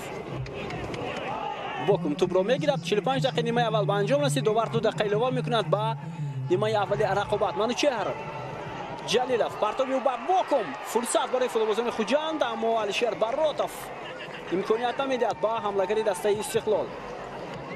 Эҳсон Бобоев дар марказ. Баротов. партоби аниқ ё ба маркази майдон. Ҷаҳонгир Эргашев хеле хуб бозӣ мекунад капитани дастаи Хуҷанд дар маркази майдон. Кароматло Саидов.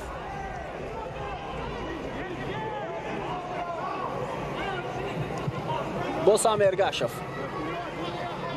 Фирдавс Чакалов. Саидов.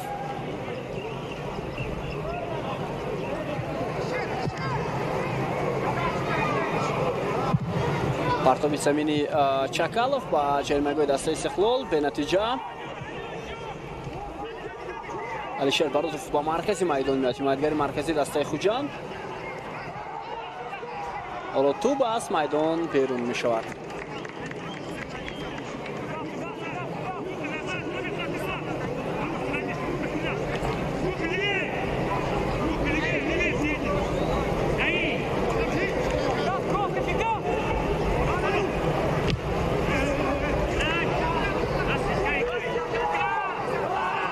Мамаҷон Раҳимов зарбаи сахтию ва тӯб ба паҳлутар аз дарвоза хеле дуртар аз майдон берун мешавад ва маълум мешавад ки ҳоло чанд сония дигар боқӣ мондааст. нимаи аввал бидуни гол ба поён хоҳад расид. 2 дақиқа илова кардаи Насим Аминов довари бозии имрӯза ба анҷом мерасад ва дастаҳо ба танаффус мераванд. дӯстони арҷманд, ҳисоб кушода нашуд дар бозӣ барои дарёфти суперҷоми мамлакат дар вохӯри дастаҳои Истиқлол ва Хуҷанд. ҳисоб 0-0. имконияти ҳарду даста дар бозии имрӯза баробар аст ва маълум мешавад ки ҳарду тим ҳам омодагии ҷиддӣ диданд, махсусан футболбозони дастаи Хуҷанд. мо ҳам ба танаффус меравем ва баъд аз чанд лаҳза бармегардем ба нимаи дуюми рақобат. моро тарк накунед.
دوستان ارجمند بیننده‌های عزیز همین حالا بعد از چند لحظه قسم دومی وخوری میانی دسته‌های استقلال دوشنبه و خوجند شهر خوجند برای دریافت سوپر جام تاجیکستان در سال 2022 شروع می شود و اولین تغییرات در هیئت دسته استقلال انجام می شود. حالا اسلام زایروف تحت شماره 84 به میدان می آید و می بینیم که او کی رو عوض می کند. البته اسلام زایروف نیم محافظتگری مرکزی است و شهرام سلیمانوف اونجا بازی میکنن، نوردین دورانوف، شیروانی و بچه‌های محمد جان رحیموف. کدومی از آنها از جانب سرمربی دسته استقلال عوض میشود حالا متوجه میشویم. خب در قسم اول ما شاهدی لحظه های خوبی گلزنی هم شدیم. اینجا بازیگر رقم 7 محمد جان رحیموف عوض شده است در هیئت دسته استقلال. این اولین تغییرات در بازی امروز است. خب ما شاهدی لحظه های خوبی گلزنی هم شدیم از سوی بازیگران خوجند پیش از همه که اونها چند فرصت داشتند و بازی بعد هم نشان دادند. بازیگران تیم خوجند و از لحاظ اداره کردن توپ به میان آوردن فرصت ها نسبت به استقلال برتری هم داشتند. استقلالی ها من امکانیت 100% گلزنی نداشتند. چند حالت افساید بود و چند ضربه مستقیم هم جانب دروازه انجام شد که اونجا دروازه‌بان هم خوب هنرنمایی کرد. خب در دسته خوجند حالا تغییرات نیست. ادامه دسته خوجند رو می‌بینیم از کنار میدان و کسمین حالا فرصت نمیگیرد با لیگنری دسته خوجند. خب بیاید با هیئت دسته خوجند توجه میکنیم. دروازه‌بان دلیرجان باراتوف است. در خط حمایه مرکز نعیم جان ابراهیم زاده و علیشر باراتوف هنرنمایی میکنند. از کنار چپ میدان فردوس عبدالسلیموف و از کنار راست فردوس چکالوف در مرکز میدان هنرنمایی میکنند. کاپیتان دسته جهانگیر ارگاشف، کرامتالله سعیدов، احسان بوبویف، سوربون افغانوف و در خط حمله سرگی اسکانیان و محمد علی عزیزبویف. ولی همیشه در خط حمله مرکز محمد علی عزیزبویف رو دیدن ممکن است. اگر بگوییم که خوجند با 5 نیم محافظتگر هم بازی میکند خطا نمیکنیم. سرمربی دسته رستم خوجاєв. دسته استقلال دروازه‌بان رستم یتیموف، حمایتگران مرکزی اسکندر جلیلوف، نیکیتا چیچرین، وладислав کاسمینین. از کنار چپ دلیر امام نظرов، از کنار راست میدان باشد شیروانی محمدشاهیف. در مرکز میدان نوردین دورانوف، شهرام سلیمانوف بازی میکنند. همچنین اسلام زایروف با میدان آمد. ادامه حمله دسته خوجند سرگی اسکانیان، ضربه و بهترین فرصت برای دسته خوجند. رستم یتیموف دروازه استقلال را از گل امین نگاه می‌دارد. دوستان ارجمند ببینید با گزارش سرگی اسکانیان و ضربه‌ای که او با قسمتی بالایی دروازه روان کرد و این میتوانست با گل انجام ببرد، اما مهارت دروازه‌بانی دسته استقلال بلندی کرد و او با یک رسیدگی کوتاهش این حمله دسته خوجند را برباد داد. اصلا گزارش اسکانیان بسیار عالی بود دوستان ارجمند از دو حمایتگری دسته استقلال. حالا ضربه کنجی به نفع فوتبالبازان دسته خوجند با بازیگذاری شروع می شود. احسان بابویف، پرتابی او و بازم رستم یتیموف و این دفعه ضربه جهانگیر ارگاشف رو هم برمیگرداند دروازه‌بان دسته استقلال.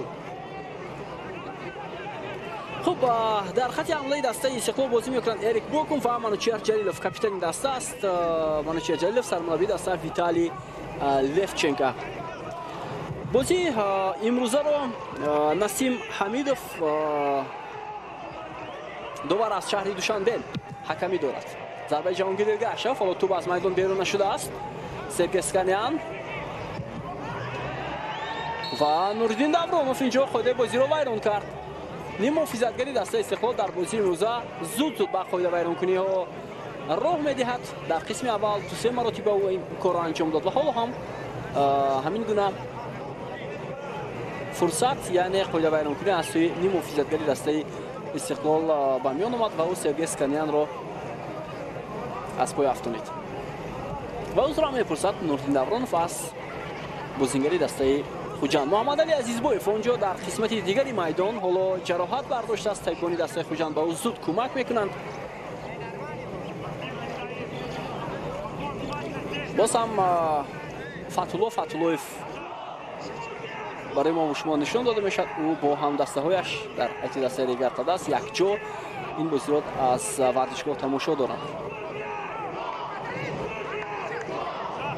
خب با نسیم حمیدوف، خودمراد عبدالسلاموف و غیرت روزیبویف در دو کنار میدان کمک میکنند. در نقش داوری چهارم در بازی امروز اکمال بوریف فعالیت میکند. حالا که محمد علی عزیزبویف خوب است و میتواند بازی را ادامه داده. خب سعیدجان زین‌الدینوف رفری فیفا محمد شهری دوشنبه در ورزشگاه قرار دارد و این بازی را هم تماشا داد. عموما چهره‌های فوتبال کشور در ورزشگاه امروز خیلی هم زیاد هستند. سر کرده از سرمربی تیم ملی کشور پیتر شگرد. ضربه جریمه‌ای اسکاریان، حالا پرتابی با جریمه‌گوی دست استقلال و رستم یکتیموف اینجا خطر را ایجاد نکرد و توپ رو داشته گرفته است. پرتابی که انجام شده از کنار راست میدان. این پرتاب بسیار خطرناک بود برای دروازه‌بانی دسته استقلال. رستم یکتیموف از میان خود آسیب گرفت. این مانند است به همان آسیبی که در لیگ قهرمان‌های آسیا گرفته بود.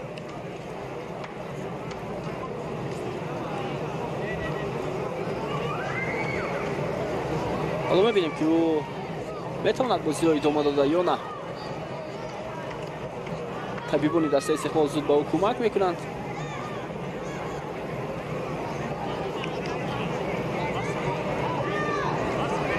دلیر امام نظرов بازیگر کناری چپ دسته استقلال.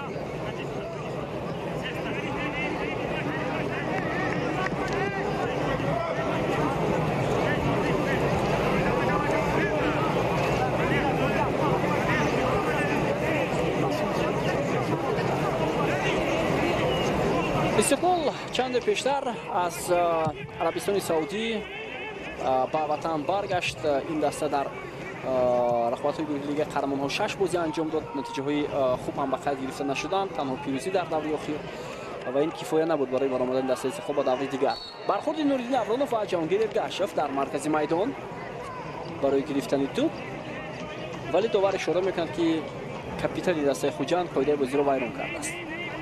و این هم نخستین بازی دسته استقلال در میدان‌های سبز کشور در سال 2022 به حساب می‌رود.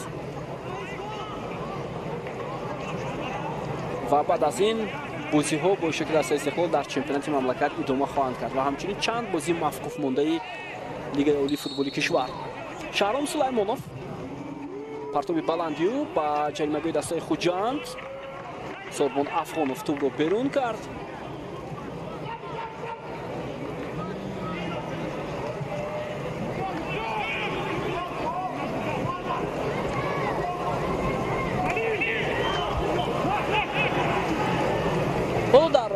قسمی دویمی دیدار باز هم دسته ها برابر بازی خود را برا مانده ایستادند.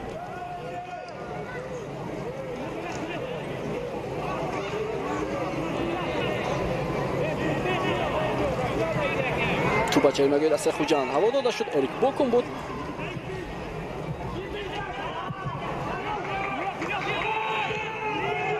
سرگی اسکانیان ادامه حمله دسته خوجند. پرتاب به محمد علی عزیزبویف، ولی ولادیسلاو کاسمین فرصت نمیداد به حمله‌گری جوانی دسته خوجند.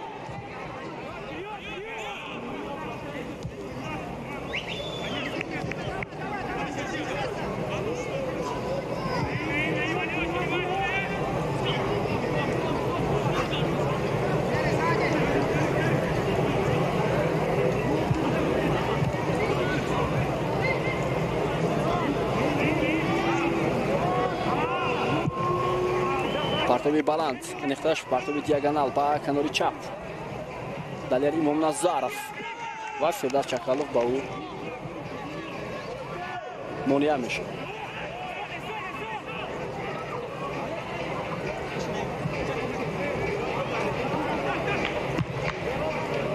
در مرکز میدان اسکندر جلیلوف،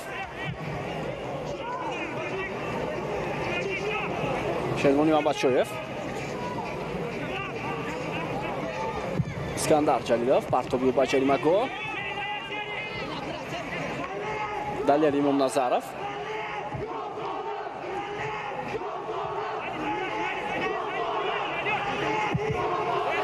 پرتاب با جریمه‌گاه و توپ راست به دستی دروازه‌بان خوجند می‌رود.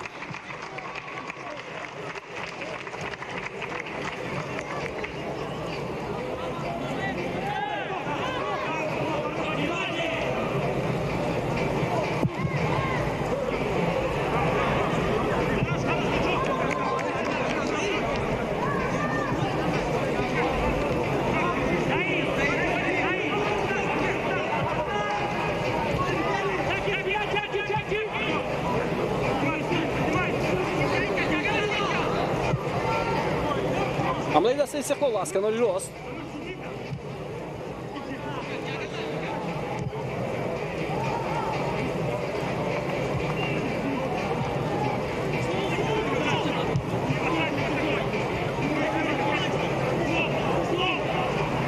اسلام زاییروف،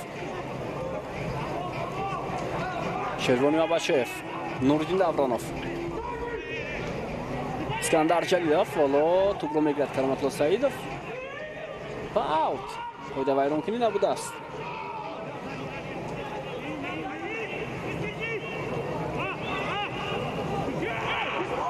ادامه حمله دست استقلال، یک ضربه راست و اینجا اندکی فوتبالبازی دست خوجند مانع میشود برای ضربه انجام داده اسلام زاییروف و ضربه کنجی به فایده شاگردان لیفچنکا. استقلال در نیمه اول آنقدر به خود مانند هم نبود و شاید با دستور سرمربی آنها در قسم دوم بازی خود را به طرز دیگر به راه میمانند.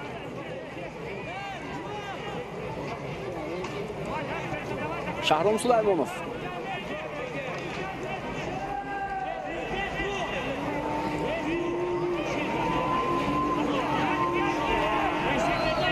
پرتوب پلندیو با جریمه‌گاه دسته خوجند توپ بیرون کرده شد. باز هم موج دیگری حمله دسته استقلال، ارسالی توپ به جریمه‌گاه و فرصت برای منوچهر جلیلوف و دوباره اشاره میکند که باید از جای برخیزد کاپیتان دسته استقلال. اینجا بازیگری دسته خوجند مانع شد و فوتبالباز دسته بعد دروازه‌بان دسته خوجند. ویتالی لیفچنکو در کرسی احتیاطی باز بازیگرانی با تجربه هم دارد از جمله فوتبالبازان خط حمله رستم سویروف. اینجا ببینید که بعد لرچون باراتوف محض بازیگری کناری دسته خوجند مانع شده است. اونجا همچنین احتم نظرف از حمایتگران علیجان کرامت‌الله از محافظتگران سیادی خوبوسشو و تیمور پارتسوانیا قرار دارند. تیمور پارتسوانیا چند بازی گذروند در لیگ قهرمان‌های آسیا ولی بنابر سبب اصابش بعداً تا انجام بازی گروهی به میدان آمدن نتوانست.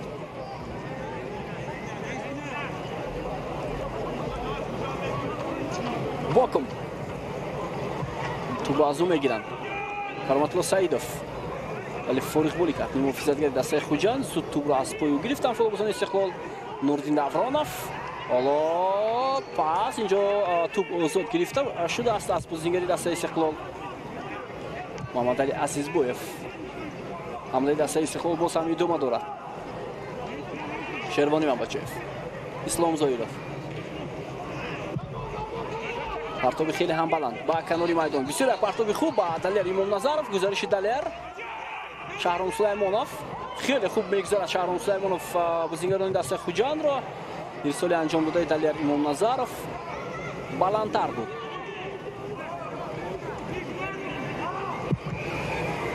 وقتی اخیر شماره فوتبالبازان صاحب صیتا در فوتبال کشور هم کمتر شده ایستادند.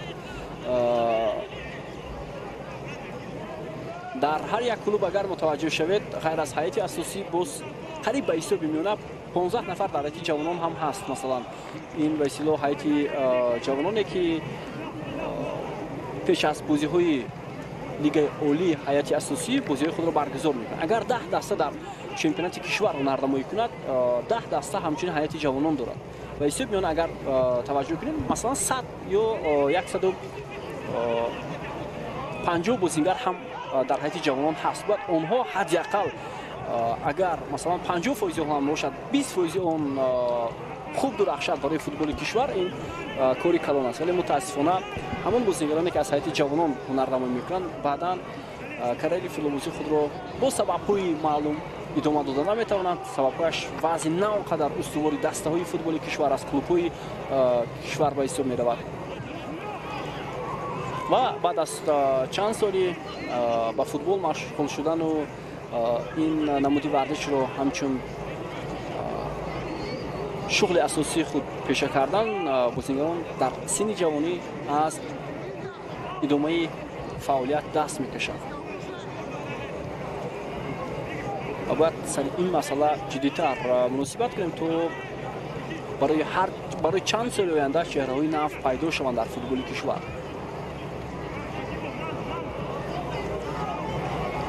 اسکندر جلیلوف Kasminin.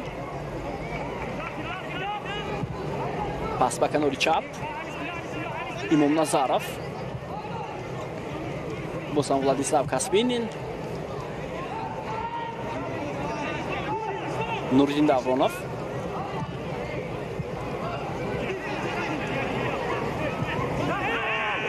Pas ba markaz vali Islom Zoirov to'pni girib, injo dar muqobil Karomatullo Saidov qo'yda bo'zi ro vayron میکنه.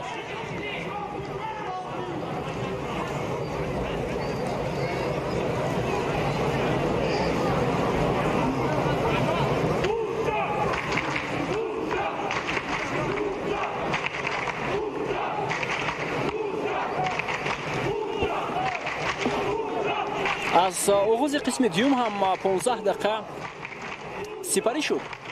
صبح باز هم شده نشده است.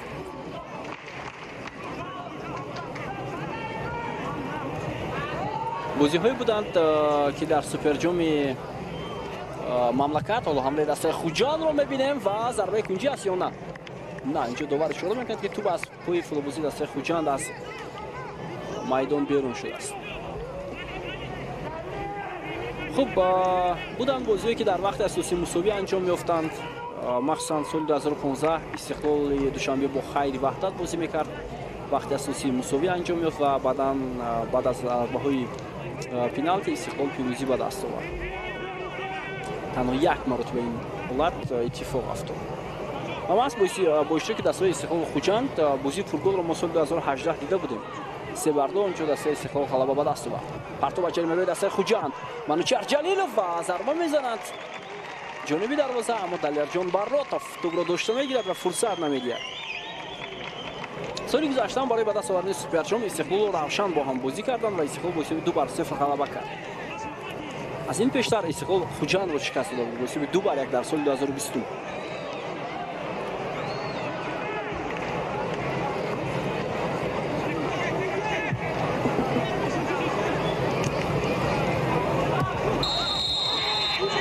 حالت افساید است در هجومی دسته استقلال.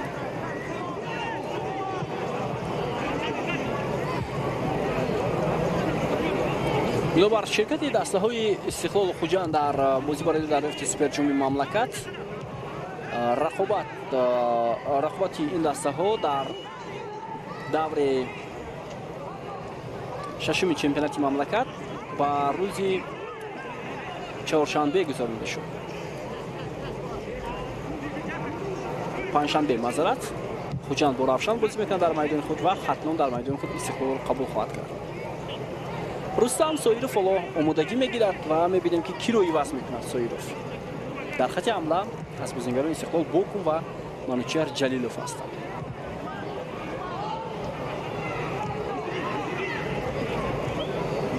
کاسمینین، ایمام نظرov، شهرام سلیمانov. پس با باکوم حالا ارسال توپ از جانب باکوم با شروانی نرسید. ادامه حمله از جانب شروانی و عباسشویف. منوچهر جلیلov پاس به کنار دلیر ایمام نظرov و اینجا بازیگر دسته خوجند فردار چکالوف خیلی هم ارزنده بازی میکند برای گرفتن توپ در جریمه‌گاه از پای دلیر ایمام نظرov. نوردین داورونov، اسلام زویرov پاس به باکوم. اسلام زویرov ضربه میزند ولی ضربه بلندتر از میدان بیرون شد. خب بازیگر دوم در حالت دسته استقلال عوض کرده می شود. حالا محض بازیگر رقم 90 عوض می شود اریک بوکوم و با جای او رستم سویروف با میدان می آید.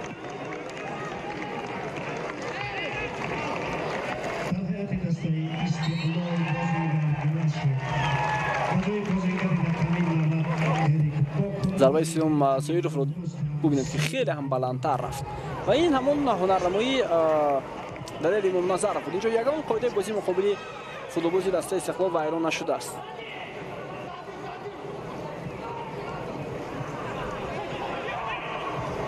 اولین رسیش به توپ از جانب رستم سویروف ولی خطا بود.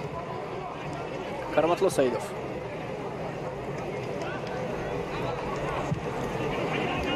علیشیر براتov، Firdavs Abdusalimov pasi u xato ba markaz ba Ehson Boboyev hamle dasta Istiqlol Rustam Soirov folo irsoli to'p zarba bo'yadi anjom shavad Shahrom Sulaymonov bisyor oliy bozim ekran Manucher Jalilov va behtarin fursat ro futbolbozon Istiqlol az dast dodan behtarin shans maxsusan barای Shahrom Sulaymonov بود که باید ضربه رو اجرا میکرد اما موفق نشد حالا وضعیت ناگوار در جریمه‌گاه دسته استقلال و نیکیتا چیچرین توپ رو از میدان زده بیرون میکند ببینید پس رستم سایروف بسیار عالی شهرام سلیمانوف هم توپ رو خوب گرفت و میتوانست ضربه بزند ولی توپ رو به منوچهر جلیلوف هوا داد که منوچهر در این لحظه در مقابل فولوبازان خوجند موفق شده نتوانست نیکیتا چیچرین چند لحظه پیشتر توپ رو از میدان زده بیرون کرد و اکنون در حیث دسته خوجند هم اولین بازیگر حالا عوض خواهد شد بیاد اول با ضربه کنجی گوشته که فولوبازان دسته مهمان متوجه میشویم سرگی اسکانیان پرتابی بلندی با جریمه گو احسان بابویف سوربون افغانوف پرتابی سوربون افغانوف با جریمه گو کسمین این توپ رو بیرون کرد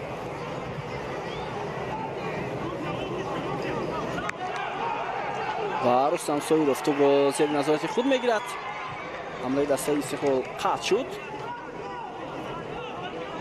ادامه حمله دسته خوجند پس با جریمه گو محمد علی عزیزبویف ولی نوردین دورانوف خف خطر رو برطرف کرد احسان بابویف باشد حمله رو ادامه میدهد حالا سرگی اسکانیان و ضربه بلندتر میرود خب یک بار دو بازیگر با میدان خواهد آمد اندری لیوکاویتس قطع شماره 7 و بازیگر رقم 10 شاهروخ محمود خوجیف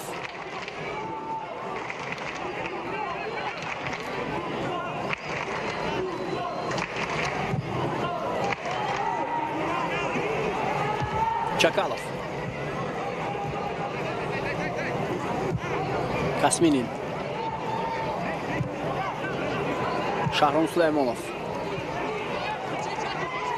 امام نظرов پاس با مرکز رستم سایروف فرصت خوب هم بود و پرتابی با شیروانی و بچویف خطو در قسم اول البته فولوبازان خوجند بیشتر حمله ها انجام میدادند ولی حالا بازیگران خوجند در قسم بازیگران استقلال در قسم دوم این گونه حالت ها رو به میان آورده شدند خب محمد علی عزیزبویف عوض می شود و اندری لیوکاویتس با جای با میدان میاد نه لیوکاویتس با جای کرامتلو سیدوف شاهروخ محمود خوجیف رو وارد میدان می شود با جای محمد علی عزیزبویف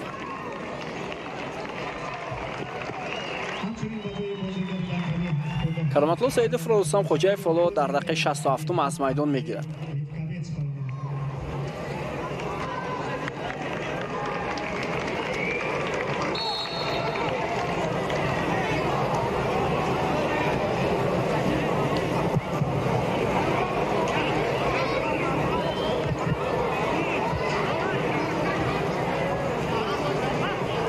اسکندر جلیلوف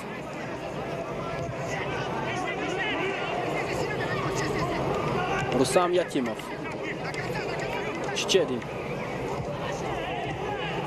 فولوبازان دسته خوجند فشار میآورند پرتابی انیق بر رستم سایروف فولو شیروانی و بچه و اسکندری راست حمله دسته استقلال ادامه میکند شیروانی و بچه در جریمه گل مقابل فولوبازان دسته خوجند و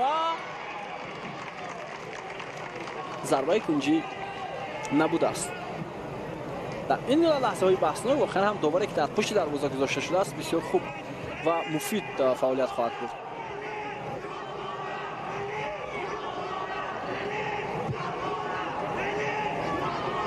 محمود خوجیف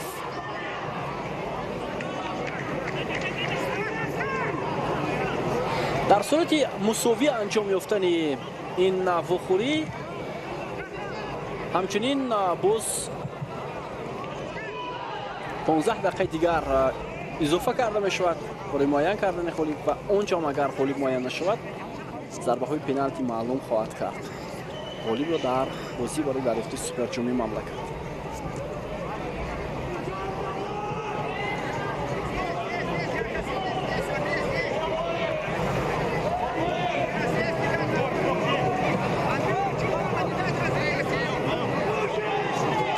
Fidel Çakalov Чакалов тубро аз марзи майдон рост ба ҷаримагоҳ ҳаво доданист.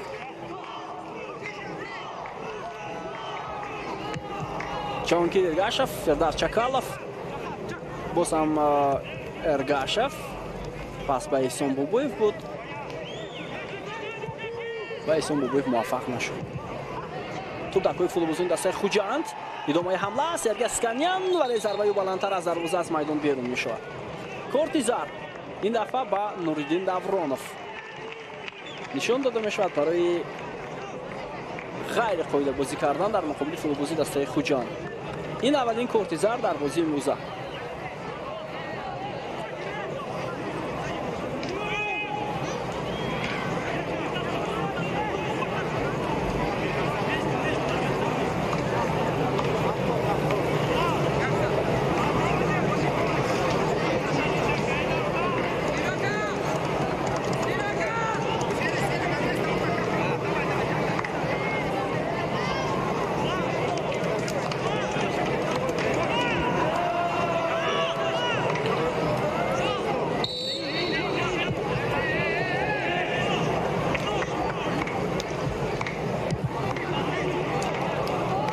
Ислом Зоиров,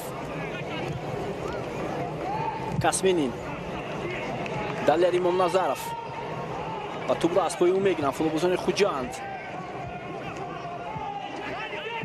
Фердар Чакалов, як партоби ӯ ба хати ҳамла, идомаи ҳамлаи дастаи Хуҷанд. ҳоло Левковец метавонад ҳамларо идома диҳад, вале сари вақт Нуриддин Давронов тубро аз майдон берун кард. беҳтарин имконият буд баъд аз он ки ҳимоятгари дастаи Истиқлол иштибоҳ кард.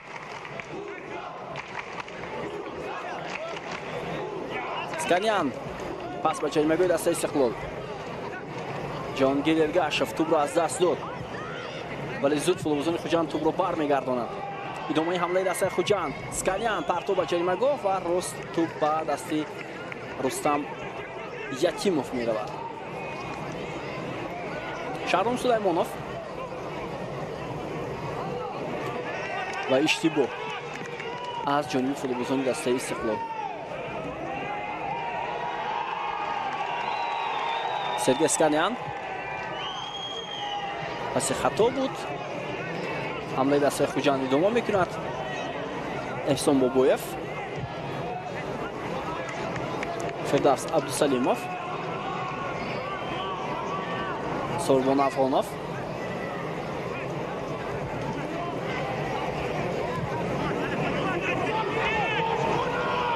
Алишер Балотов,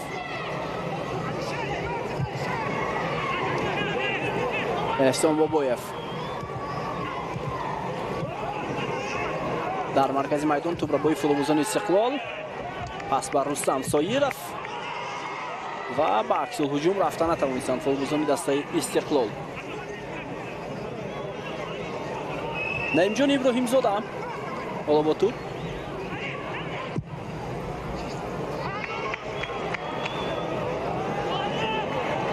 Сорбон Афғонов, ҳамлаи дастаи Хуҷанд. ҳоло партоби Сорбон Афғонов, вале хеле ҳам баланд туп аз майдон берун мешавад. хуб, ҳамин ҳол баъд аз саҳо иҷоза дода мешавад ки дар дақиқаи 73-ум андаке обнӯшӣ кунанд. ҳаво хеле ҳам гарм аст гуфтем ва ҳатман ба рафтин бозӣ таъсирашро мерасонад.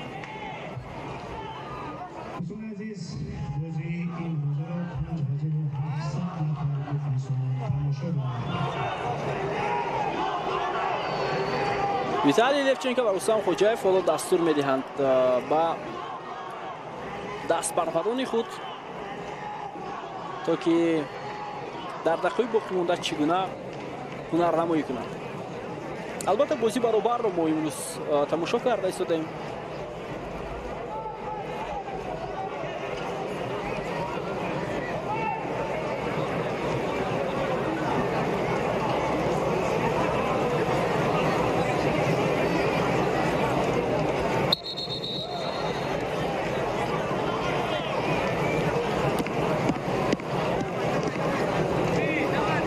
چهارده دقیقه دیگر تا انجام وقت اساسی بازی باقی مانده است.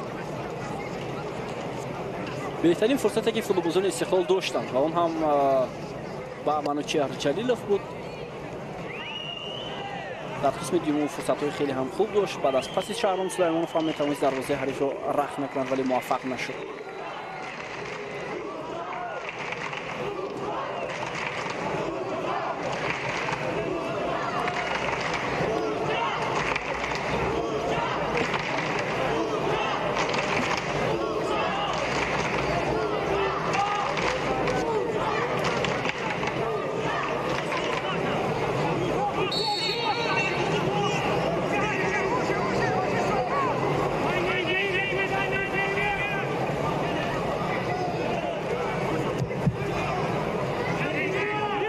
بعد از 3 روز دیگر برگزار کردن این بازی نوبتی باشه که هر دو دستم شاید به حالت جسمانی این دو تیم تاثیر کنند و از این میتونن دسته‌های خطون و روشن کلوب خوب استفاده برن.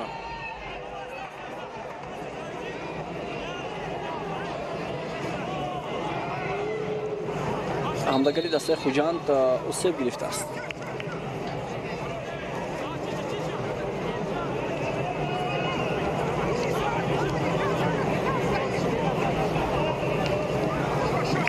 بود است فوتبالی دسته استقلال برای او زده است.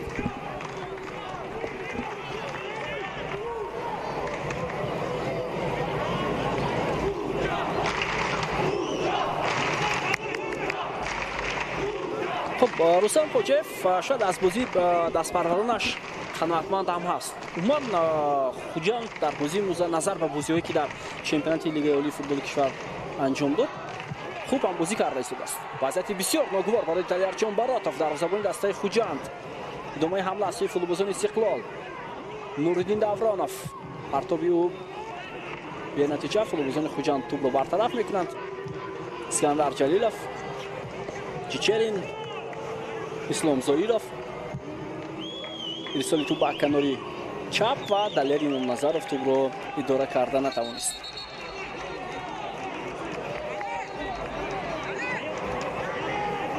این همون لحظه که منوچهر چلیف هم در جریمه‌گاه توپ را زیر نظارت خود گرفته نتوانست بعد از پرتابی که از مرکز برای او ارسال کرده شد.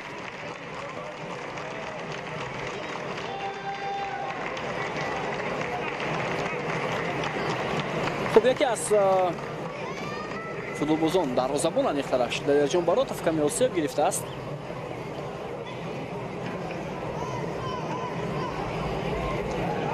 با وقتی ایلوگی رفتن هم برای هر دو دسته تاثیر میرسونه مخصوصا در بازی‌های آینده چون که 120 دقیقه اگر دسته بازی کنه شما تصور کنید خیلی خسته میشوند. در یک روز و دو روز اونها برقرار شده نمیتونند و باز بازی‌های چمپیونات در روز پنجشنبه برگزار خواهند شد. با این خاطر در دوام 90 دقیقه برای هم دسته استقلال و هم خوجند پیروزی به دست آوردن فکر میکنم مهم هم هست. حالا بازیگر عوض میشود به جای شیروانی و محمدشریف با میدان علی جان کرامت‌الله زاده تحت رقم 23 وارد میشود. این تغییرات نوبتی در رأس دسته استقلال است. انیخترش تغییرات سیوم.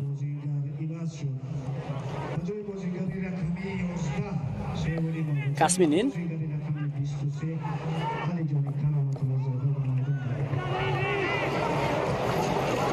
کاسمینین میگذارد از فوتبالبازان دسته خوجند و برای دسته استقلال اوت کار میکند. زود توپ را از اوت به بازی در آورد. رستم ساییروف پرتاب میکند. ساییروف و باز هم فوتبالبازان دسته استقلال در حمله خواهند ماند.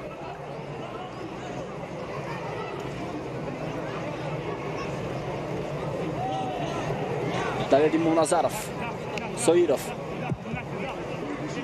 کاسمینین پرتاب با مرکز خطا بود از جانب کاسمینین. سوربون افغانوف نتوانست حمله رو ادامه بخشد. علی جان کرامت‌الله زاده پس به دروازه‌بان رستم یتیموف پس خطرناک هم بود. حمله دسته خوجند از کنار چپ ادامه حمله رو می‌بینیم. سوربون افغانوف گزارشی و فرصت برای دسته خوجند و کسی نیست در این لحظه که این وضعیت رو خوبتر انجام دهد. انیخترش با گل گزارش سوربون افغانوف خیلی هم خوب بود. دلیر یادگورف حالا با میدان میاد و با جای سوربون افغانوف وردی میدان میشود. دلیر یادگورف یک بازیگری بسیار خوب است در کنار میدان و حالا اکنون هنرنمای دلیری یادگورف را و حالا ضربه کنجی سرگی سکانیان از کنار چپ میدان توپ را به جریمه‌گاه ارسال کرده است. پرتاب با جریمه‌گاه دسته استقلال به نتیجه فرصت بود برای دسته خوجند. حالا ضربه فردوس چکالف و باز هم ضربه کنجی با نفی دسته خوجند. 10 دقیقه دیگر باقی مانده است تماشاگران عزیز تا انجام وقت اساسی رقابت.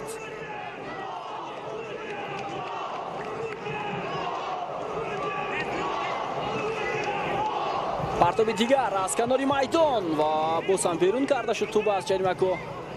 لوکاویتس توپ را گرفته نمیتواند. منوچهر جلیلوف، رستم سایروف ولی توپ را از پای زود میگیرند. یادگورف اشتباه کرد، میخواست از فولبوسی دسته استقلال گذارد. اسلام زایروف، شهرام سلیمانوف، امام نظرов،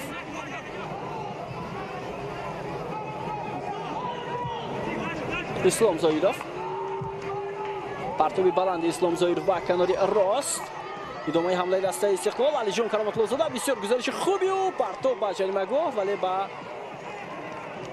آن منطقه ارسال کرده شد که الکی 3 فولبوسی دسته استقلال به نزد دروازه رفته بودند.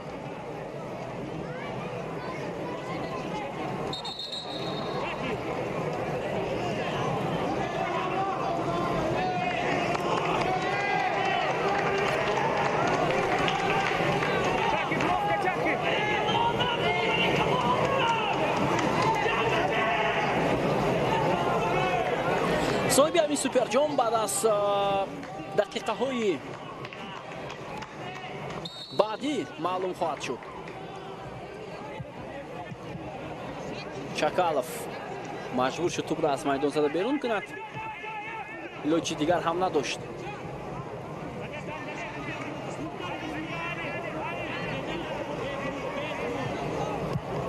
سایروف، شهرام سلیمانوف، بازیکنان خوجند باز هم مبارزه می‌برند. اکنون در دقیقه اخیر فولبوزان دسته استقلال حالا کوشش دارند که به حمله روند. علیجان کرامت‌الله زاده توپ از میدان بیرون میشود. نه، اسکندر جلیلوف نگذاشت که توپ از میدان بیرون شود. اسلام زایروف، علیجان کرامت‌الله زاده، باز هم اسکندر جلیلوف، پرتابش به کنار چپ با دلیر امام نظرов امیختر.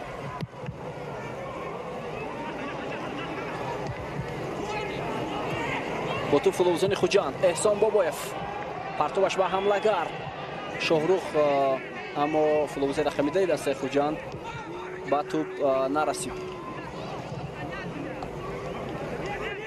نورالدین davronov، پرتابی نورالدین davronov ادامه حمله دسته استقلال. شهرام سلیمانوف، امام نظرов، باز هم شهرام سلیمانوف ادامه حمله دسته استقلال. رستم سایروف، فرصت برای بازیگران دسته استقلال اندر یکدیگر بازی میکنند. سایروف و گل! واقعا هم گل زیبا، چون که بازیگزاری در سطح بلند انجام داده شد. دوستان ارجمند، رستم سایروف بعدی به میدان آمدنش حساب را 1-0 میکند و دسته استقلال را به پیش میبرد. واقعا هم از این کامبیناسیون، از این بازیگزاری لذت بردن ممکن است. بسیار در سطح بلند فولبوزان جوانی دسته استقلال این کار را انجام دادند و واقعا هم ویتالی گریگورویچ فکر میکنم راضی است از اینکه فولبوزان همدیگر را بسیار خوب احساس کردند در خط حمله. در یک بازی بسیار هم مشکل فولبوزان استقلال حساب را باز میکنند در دقیقه اخیر رقابت.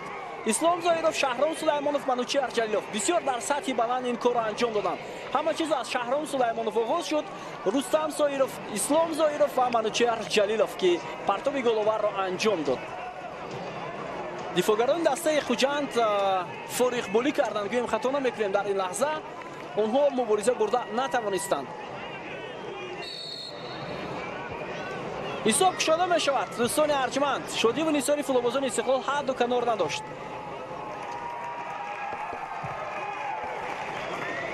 تا انجام وقت اساسی کمتر از 5 دقیقه دیگر باقی مانده است، ولی فوتبالبازان خوجند فرصت دارند. اونها بازی ارزنده نشان دادن، بازی که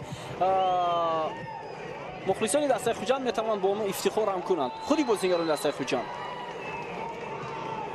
ولی این بازی است که باید یکی از دسته ها خالی باید و صاحب سوپر جام مملکت شود.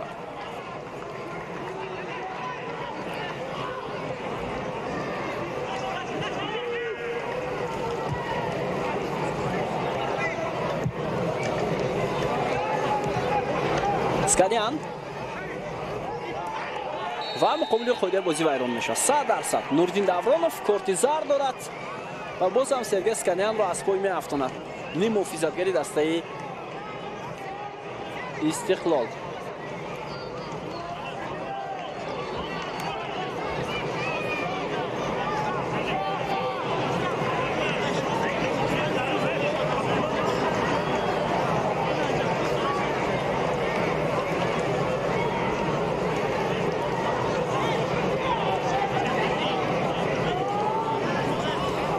استانداردی و امکانات مساعد برای شاگردان رستم خوجایف در بازی امروز.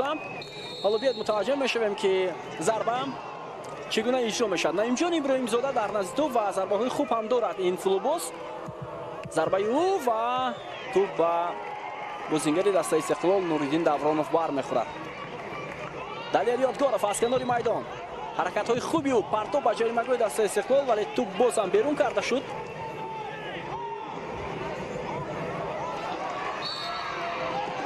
اینجا خود ویران کنید در مقابل علی جان کرامت الله زاده.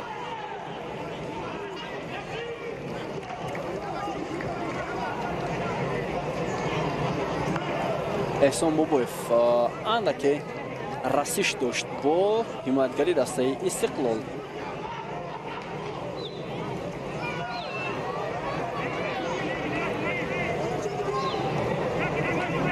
واقعا هم دیر باز ما ندیده بودیم که خوجند در سطح استقلال یک بازی ارزنده نشان بدهد، یک بازی بسیار برابر و حتی در نیمه اول اگر گوییم خوجند اندکی برتری داشت خطا نمیکنیم. معلوم میشود که خوجند هم حالا بسیار آمادگی خوب دیده ایستاده است با جام کنفدراسیون فوتبال آسیا. دلیل یادگارов از کنار چپ حمله دسته خوجند ادامه میکند. یادگارov پاسیو ولی نوانیق. منوچهر جلیلov پاسی بازگشت با منوچهر جلیلov و اینجا اکنون با بازیگر دسته خوجند کارت زرد نشان داده می شود. با علی جان کرامت الله زاده. این فردوس عبدالسلیمov بود، فوتبالباز دسته استقلال هم کارت زرد میگیرد. اسلام زویدوف برای دعوایش با بازیگر دسته خوجند.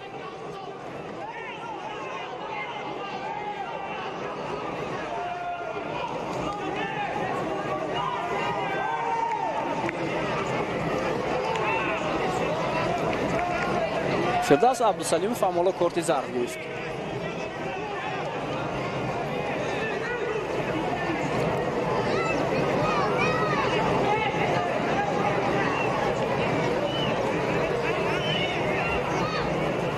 بله مقابل علی جان کرامت الله زاده قاعده بازی ویران شد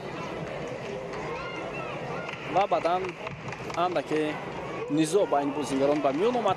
این البته به نفع خوجند هم نبود، اونها باید زود بازی را آرامتر میشدند چون اونها باعث یک بار بازی را باخته ایستادند. دلیل یادگارov از کنار چپ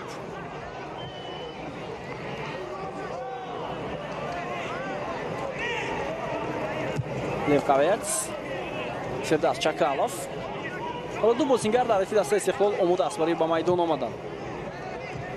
احسان بابویف، علیشیر براتوف، نعیمجان ابراهیم زاده. پس نعیمجان ابراهیم زاده با لیوکاویتس، ولی این بازیگری رقم 7 دسته خوجند بعدی به میدان آمدنش عموما خوب نمیدرخشد. ارگاشف کاپیتان دسته خوجند. پاس به کناری راست. اسکانیان ارسال توپ خیلی خوب ولی توپ از میدان بیرون نشده است. اکنون از میدان بیرون میشد اوت و نفی دسته استقلال داوری شروع میکنه ولی دلیل یادگارف اعتراض دارد به داور که اینجا توپ به بازیگر استقلال رسیده بود. همین گونه است اشاره دلیل یادگارف. خب حالا بازیگر رقم 14 سعید کوبوسچو با جای دلیل امام نظرف به میدان میاد از کنار چپ نردمایی خواهد کرد و احتم نظرف کی رو عوض میکند. احتم نظرف حالا شهرام سلیمانوف رو عوض میکند. شاید احتم نظرف با جای دلیل امام نظرف بازی کند و سعید کوبوسچو با جای شهرام سلیمانوف. ولی در حقیقت حالا ویتالی لفچنکو خط دفاع رو مستحکم کرد با میدان آوردن این دو فوتبالبازی خط حمایه. وقتی اساسی به انجام رسید دوستان ارجمند. 90 دقیقه بازی پایان یافت.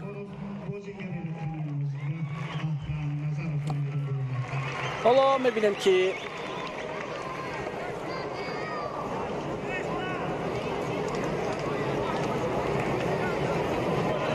چند دقیقه ایلوه شد. 5 دقیقه ایلوه می شود.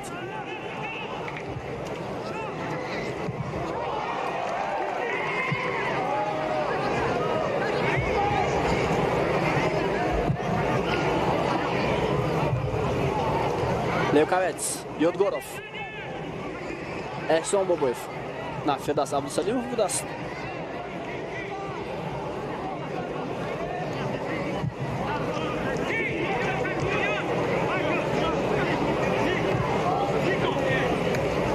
اسکانیان در بازی امروز در از دسته خوجان سرگی اسکانیان خیلی خوب هنرنمایی داشت. ضربه های خوب هم انجام داد. توپ در پای نوردین دورانوف، منوچهر جلیلوف پس به کنار میدان سعید کوبوسچو ولی پسی او خطا. خب در از دسته خوجان داخل این بازیگر عوض می شود. حالا با میدان بازیگر رقم 98 وارد میگردد. ایگناتی سیدر با جای نعیم جان ابراهیمی زاده او با میدان اومد. فرداس عبدالسلیموف و علیشای بارودوف در دقیقه باقی مانده در خط دفاع بازی میکنند و این فوتبالباز به خط حمله میرود. ایگناتی سیدر او دفاعگر است ولی باید پرتوپ‌ها با جریمه‌گوی دسته استقلال انجام داده شود و این بازیگر را مجبور کنند که در هوا فاول باشد برای ایستاد کردن پرتوپ‌های هوایی. از 5 دقیقه ایلوه شده 2 دقیقه‌اش الکی سپری شد.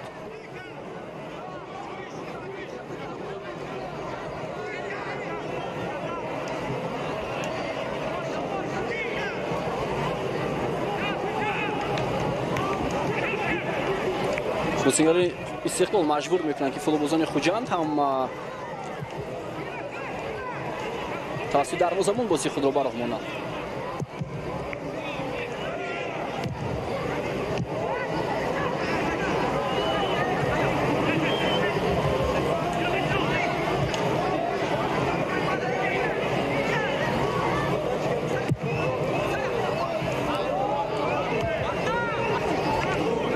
ادامه حمله دسته خوجند. ایگناتی سیدر موفق نشد. بازیگر قامت بلند دسته ولی در معاف کردن ضربه نوردین دورانوف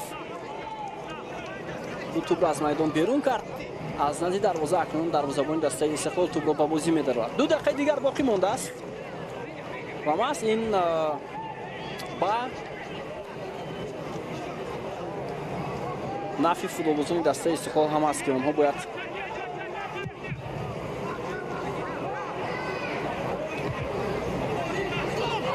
حمله دسته استقلال پس به کناری میدان خطا احسان بابویف ارسال توپ به اسکانیان بود ولی بی نتیجه. کاسمینین توپ را به مرکز میزند. اسلام زایروف است اینجا خیلی خوب توپ را گرفت. احتم نظرف ضربه او توکل کرونا است با خط حمله.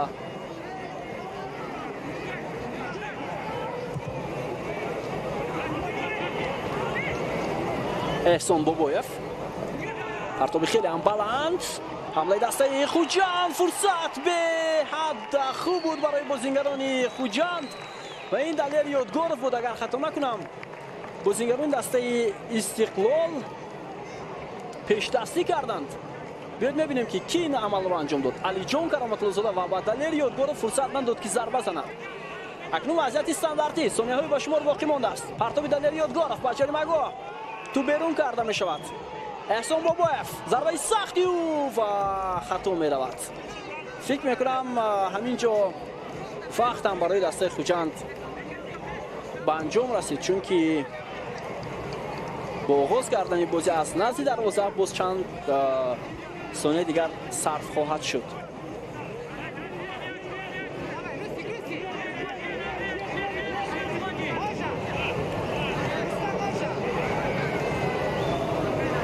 رستم ساییروف باید توپ را با بازی دارد. داور چند لحظه الکی صدای اشتکش را بلند کرد. ضربه رستم یتیموف. ارگاشف در مرکز. پرتاب به کناری راست. 5 دقیقه ایلواگی به انجام رسید. همه انتظاری انجام وقت هستند، مخصوصا اونهایی که در کرسی احتیاطی دست استقلال هستند. سرکرده از فوتبالبازان بعدن ستاد مربیان. یتیموف کارت زرد گرفت و همین وقت به انجام رسید. دوستان ارجمند، استقلال برنده سوپر جام تاجیکستان در سال 2022 شد. اونها در یک بازی مشکل با گل زده رستم ساییروف فوتبالباز جوانی دسته پیروزی به دست می آورند. واقعا هم تغییرات انجام داده ویتالی لفچنکا کار داد و رستم ساییروف موفق شد که حالا اسم خود را در این بازی برای دریافت سوپر جام ثبت کند. خب استقلال همین طور دوستان ارجمند برنده سوپر جام کشور شد. آنها سالهای 2010 11 12 14 15 16 18 19 و 20 و 21 برنده سوپر جام کشور شده بودند. اینک مرتبه 11 دسته استقلال برنده سوپر جام تاجیکستان می شود. این 13مین بازی برای به دست آوردن سوپر جام کشور است و اینک استقلال از همه دسته که زیادتر سوپر جام رو به دست آورده است. سال 2013 در سوپر جام کشور دسته روشن پیروزی به دست آورد. سال 2017 باشد تیم حاصلات از فرخورد. تنها دو دسته در دوره پیروزی های دسته استقلال در این رقابت موفق شدند و خلاص. اولین بار سوپر جام کشور سال 2010 شروع شده بود. اونجا دسته سابق وقش خلو خطلان نام دارد با استقلال بازی کرده بودند. خب اون بازی رو خوب در یاد داریم و استقلال با حساب 2-0 پیروزی به دست آورده بود و بعداً در سال دیگر استقلال ریگارتاداز رو شکست داد برای به دست آوردن سوپر جام مملکت با حساب 1-0 و اینک باری دوم میشود که استقلال برای به دست آوردن سوپر جام ماست با یک گل پیروزی به دست می آورد. سال 2011 اونها ماست ریگارتاداز رو مغلوب کردند و اینک سال 2022 بعد از گذشت 11 سال اونها بر خوجند با همین حساب پیروزی به دست آوردند. خب رستم خوجایف حالا تمام بازیگران استقلال رو ستاد مربیان رو تبریک میکند با این پیروزی. واقعا هم احسن میگیم به سرمربی دسته خوجند رستم خوجایف که یک بازی خیلی خوب رو در خوجند راه اندازی کرد و ما از بازی خوجند روسی حلاوت بردیم در مقابل دسته استقلال اشتراکی لیگ قهرمان‌های آسیا و امید هست که خوجند اکنون در بازی جام کنفرانسیه فوتبال آسیا که زیاده از یک ماه دیگر وقت باقی مانده است خوبتر آماده می شود. بازی با بازی روز پنجشنبه خوجند در میدان خود با روشن کلوب بازی خواهد کرد. بازی بنیاد دشوار و استقلال باشد در سفر با خطلان نیرو میسنجد. بازی اولین استقلال در چمپیونات امسال برپا خواهد شد و فکر میکنم برای استقلال اکنون در مسابقه داخلی سزاوارانه برآمد کردن است. اونها الکی صاحب یک جام شدن سوپر جام کشور، باز جام کشور در پیش از مسابقه جام کشور و همچنین مسابقه قهرمانی فوتبال مملکت. خب لحظه های گلچین این بازی پیشکش ما و شما گردیده شده است که ببینید فوتبالبازان خوجند هم شانس داشتند در بازی امروز. خیلی امکانات های خوب بود برای دسته خوجند. در قسم دوم سرگی اسکریان در نیمه دوم بسیار خوب درخشید و امکانات های خوبی گزینه رو هم محض او داشت و بازیکنان استقلال فرصت داشتند. منوچهر جلیلوف در چند مورد میتوانست موفق شود ولی حملهگر کاپیتان دسته استقلال در بسیاری حالت از فرصت خوبی گزینه استفاده برده نتوانست. ҳунарнамои дарвозабони дастаи Хуҷанд Далерҷон Баротов ҳам дар сатҳи баланд буд, ҳам Рустам Ятимов, ҳам Далерҷон Баротов дар сатҳи баланд ҳунарнамоӣ карданд. Албатта ба истиснои он голе ки Рустам Соиров зад. Ҳоло манзури шумо мегардад ҳамин лаҳза ки чӣ гуна бозигузорӣ тавассути 4 бозингар сурат гирифт. Шаҳром Сулаймонов, Рустам Соиров, Ислом Зоиров ва Манучер Ҷелев ва ниҳоят худи Рустам Соиров ки тӯбро ба кунҷи дарвоза равон кард ва ҳисоб боз шуд. Агар гӯем ин голи зебо хато намекунем, чунки комбинация ё бозигузорӣ дар сатҳи баланд анҷом дода шуд бо иштироки футболбозони дастаи Истиқлол ва он ҳам дар поёни рақобат ки онҳо ниҳоят муваффақ ҳам шуданд. Хуб, баъд аз чанд лаҳза дӯстони арҷманд маросими супоридани ҷоиза ба беҳтарин бозингар ба ҳайти доварон ва ҳамчунин ба дастаи иштирокчӣ, дастаи мағлубшуда дар финал ва ҳамчунин барандаи суперҷоми мамлакат сурат мегирад.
توفه‌های خاطره‌ای با والدانی این روزهای بازی بسپارند.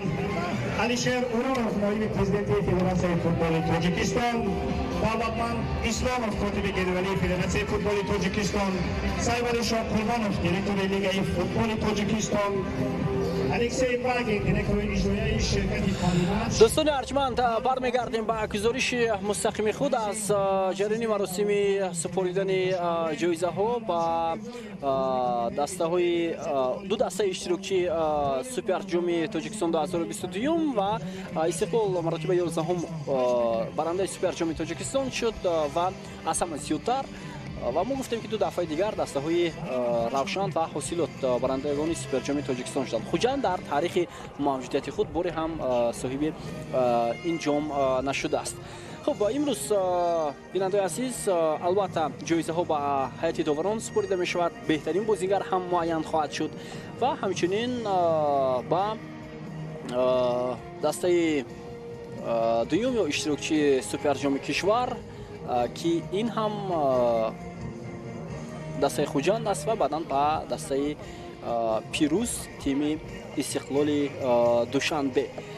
خب بیننده عزیز ارجمند سراول با هیئت داوران توفه های خاطروی تأسیس نموده فدراسیون فوتبال تاجیکستان تقدیم کرده می شود. خب با نسیم حمیدوف، خولمراد عبدالسلاموف، خیرات روزیبویف، اکمال بوریف، داوران احتیاطی عبدالله دولتوف، سایولی تردیف حالا جایزه ها تقدیم کرده می شود. کاتب گنرالی فدراسیون فوتبال تاجیکستان دولتمند اسلاموف جایزه ها را با هیئت داوران تقدیم میکنند. واقعا همکاری داوران در این بازی بسیار در سطح بلند بود و باید احسن هم خوند با هیئت داوران با رهبری نسیم حمیدوف از شهر دوشنبه. خب البته سویه داورانی ما هم سال به سال رشد کرده شده است. امسال ما در لیگ قهرمان‌های هیئت داورانی فوتبال تاجیک را دیدیم که این باعث افتخار است و امید داریم که در بازی‌های سطح بلندتر باز داورانی ما هم فعالیت میکنند و شرف نه تنها فوتبال بلکه ساحه داوری رو هم از تاجیکستان حمایت میکنند. خب بهترین بازیگر این بازی رستم سایروف، مؤلف گل غلبه آور، بازیگر جوان صاحب استعداد که بعد از به میدان آمدنش توانست توپ را به دروازه خوجند زند و بهترین بازیگر حالا دانسته می شود از جانب مسئولین و ارزنده هم هست. جایزه را حالا دیرکتور گنرالی لیگ فوتبال تاجیکستان سایولی شاه قربانوف و رستم سایروف تقدیم میکنند. رستم سایروف آینده فوتبال کشور است دوستان ارجمند. خب اکنون جایزه داری مقام دوم دسته خوجند شهر خوجند حالا با مدال های نقره تقدیم کرده می شود. خب جایزه ها را دیرکتور اجرایی شرکت پریمش تاجیکستان الکسی واگین و دیرکتور مؤسسه دولتی تلویزیون دوشنبه معروف جان عقیلوف حالا با هیئت بازیگران دسته خوجند تقدیم میکنند. البته بازیگران خوجند ارزنده هنرنمایی کردند، باید احسن هم گفت. نو بس از اون که اونها با باخت روبرو شدند. بسیاری میگن بازی خوب از یاد میرود و نتیجه باقی ماند، ولی همین حالا من فکر میکنم برای خوجنده که بعد از یک ماه زیاد از یک ماه بازی های مهم در سطح جام کنفرانسیون فوتبال آسیا دارد، در همین سطح بازی کردن این بسیار هم خوب است و فکر میکنم ستاد مربیان خوجند هم بسیار مشقت کشیدند بازی به بازی. آنها بعد از 3 روز بازی بسیار مهم خانگی خواهند داشت با دسته روشن کلوب و ما برار میخواهیم با دسته خوجند در آن رقابت. و البته امروز تنها یک گل غالب را برای دریافت سوپر جام مملکت معین کرد و اون هم دسته استقلال شد. ولی فوتبالبازان دسته خوجند امکانات‌های خیلی زیاد داشتند در همین بازی و آنها هم ارزنده بودند البته، ولی از فرصت‌ها خوب استفاده برده نتوانستند.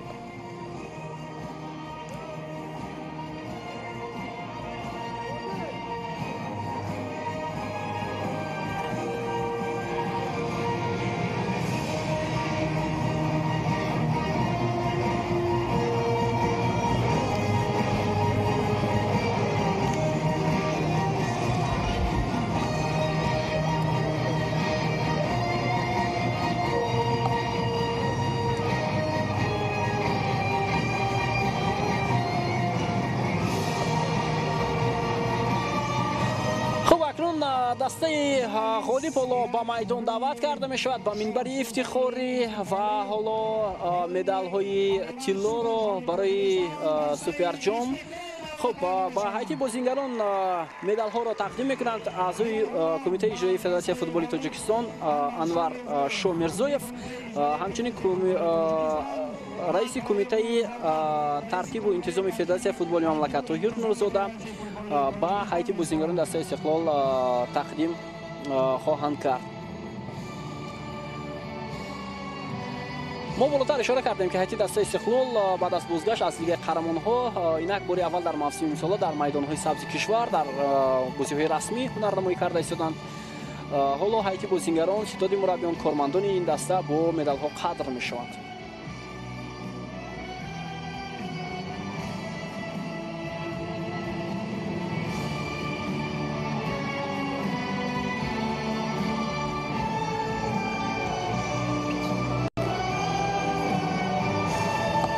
امروز در هیئت اساسی دسته استقلال هنرنمایی کردند دروازه‌بان رستم یتیموف، حمایتگران نیکیتا چچرین، همچنین ولادیسلاف بازیگر خط دفاع ولادیسلاف، همچنین اسکندر جلیلوف از کنارها هنرنمایی کردند. از چپی میدان دلیری مناظرف، از راست شیروانی مبادشویف، در مرکز میدان نوریدین دورانوف بود. اینچنین بازیگری دیگری نیموفیز شهرام سلیمانوف، بعدن اسلام سویروف با میدان اومد. در خط حمله اریک باکوم، منوچهر جلیلوف، رستم سویروف بعدن وارد میدان شد. اینچنین سعید خوبوسشو وارد میدان گردید. احتم نظرف و از بازیگرانی که به میدان آمدند شمارهشون خیلی هم کم بود در هیئت دسته استقلال و میتونیم اونها را هم برای شما حالا گفته باشیم. در زبان احتیاطی محمدین حسنوف با میدان وارد نشد. تیمور پارتسوان، این دو نفر دیگر همه بازیگران وارد میدان شدند، از جمله اسلام زایروف، احتم نظرف، علی جان کرامت زاده، سعید خوبوسشو و رستم سویروف.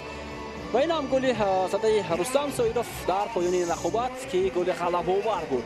خوب جام سوپر جام کشور حالا با کاپیتان دسته استقلال منوچهر جلیلوف تقدیم کرده می شود. جام را نایب پرزیدنت فدراسیون فوتبال کشور علیشر اورونوف با سربانی دسته استقلال حمله‌گر این دسته تقدیم میکنند. ما از فرصت استفاده برده استقلال برای به دست آوردن سوپر جام تبریک میکنیم و سال 2022 را هم در میدان‌های سبز کشور دسته استقلال با برار آغاز کرد و باشد که در فضای فوتبال قاره هم دسته استقلال در آینده با چنین نتیجه‌های بلندتر نایل شود. و مخلصان دسته استقلال را هم با این پیروزی دسته دوست داشته خود در بازی برای به دست آوردن سوپر جام کشور تبریک میکنیم و حتما روز بعد بود برای دسته استقلال و خوجان در میدان خود با روشن گلاب بازی میکنند. خب دوستان ارجمند، همین حالا گزارش مستقیم به انجام میرسد از ورزشگاه تالکو آرینا از رقابت دسته های استقلال و خوجان. بازی رو برای شما شرح و توضیح دادم. من با وفا مرزاده در یک جایی این پخش برای شما با گروهی کلانی تکنیکی مؤسسه دولتی تلویزیون ورزش منظور شما گردید. تا گزارش نوبتی سرمند پیروز باشد. خیر.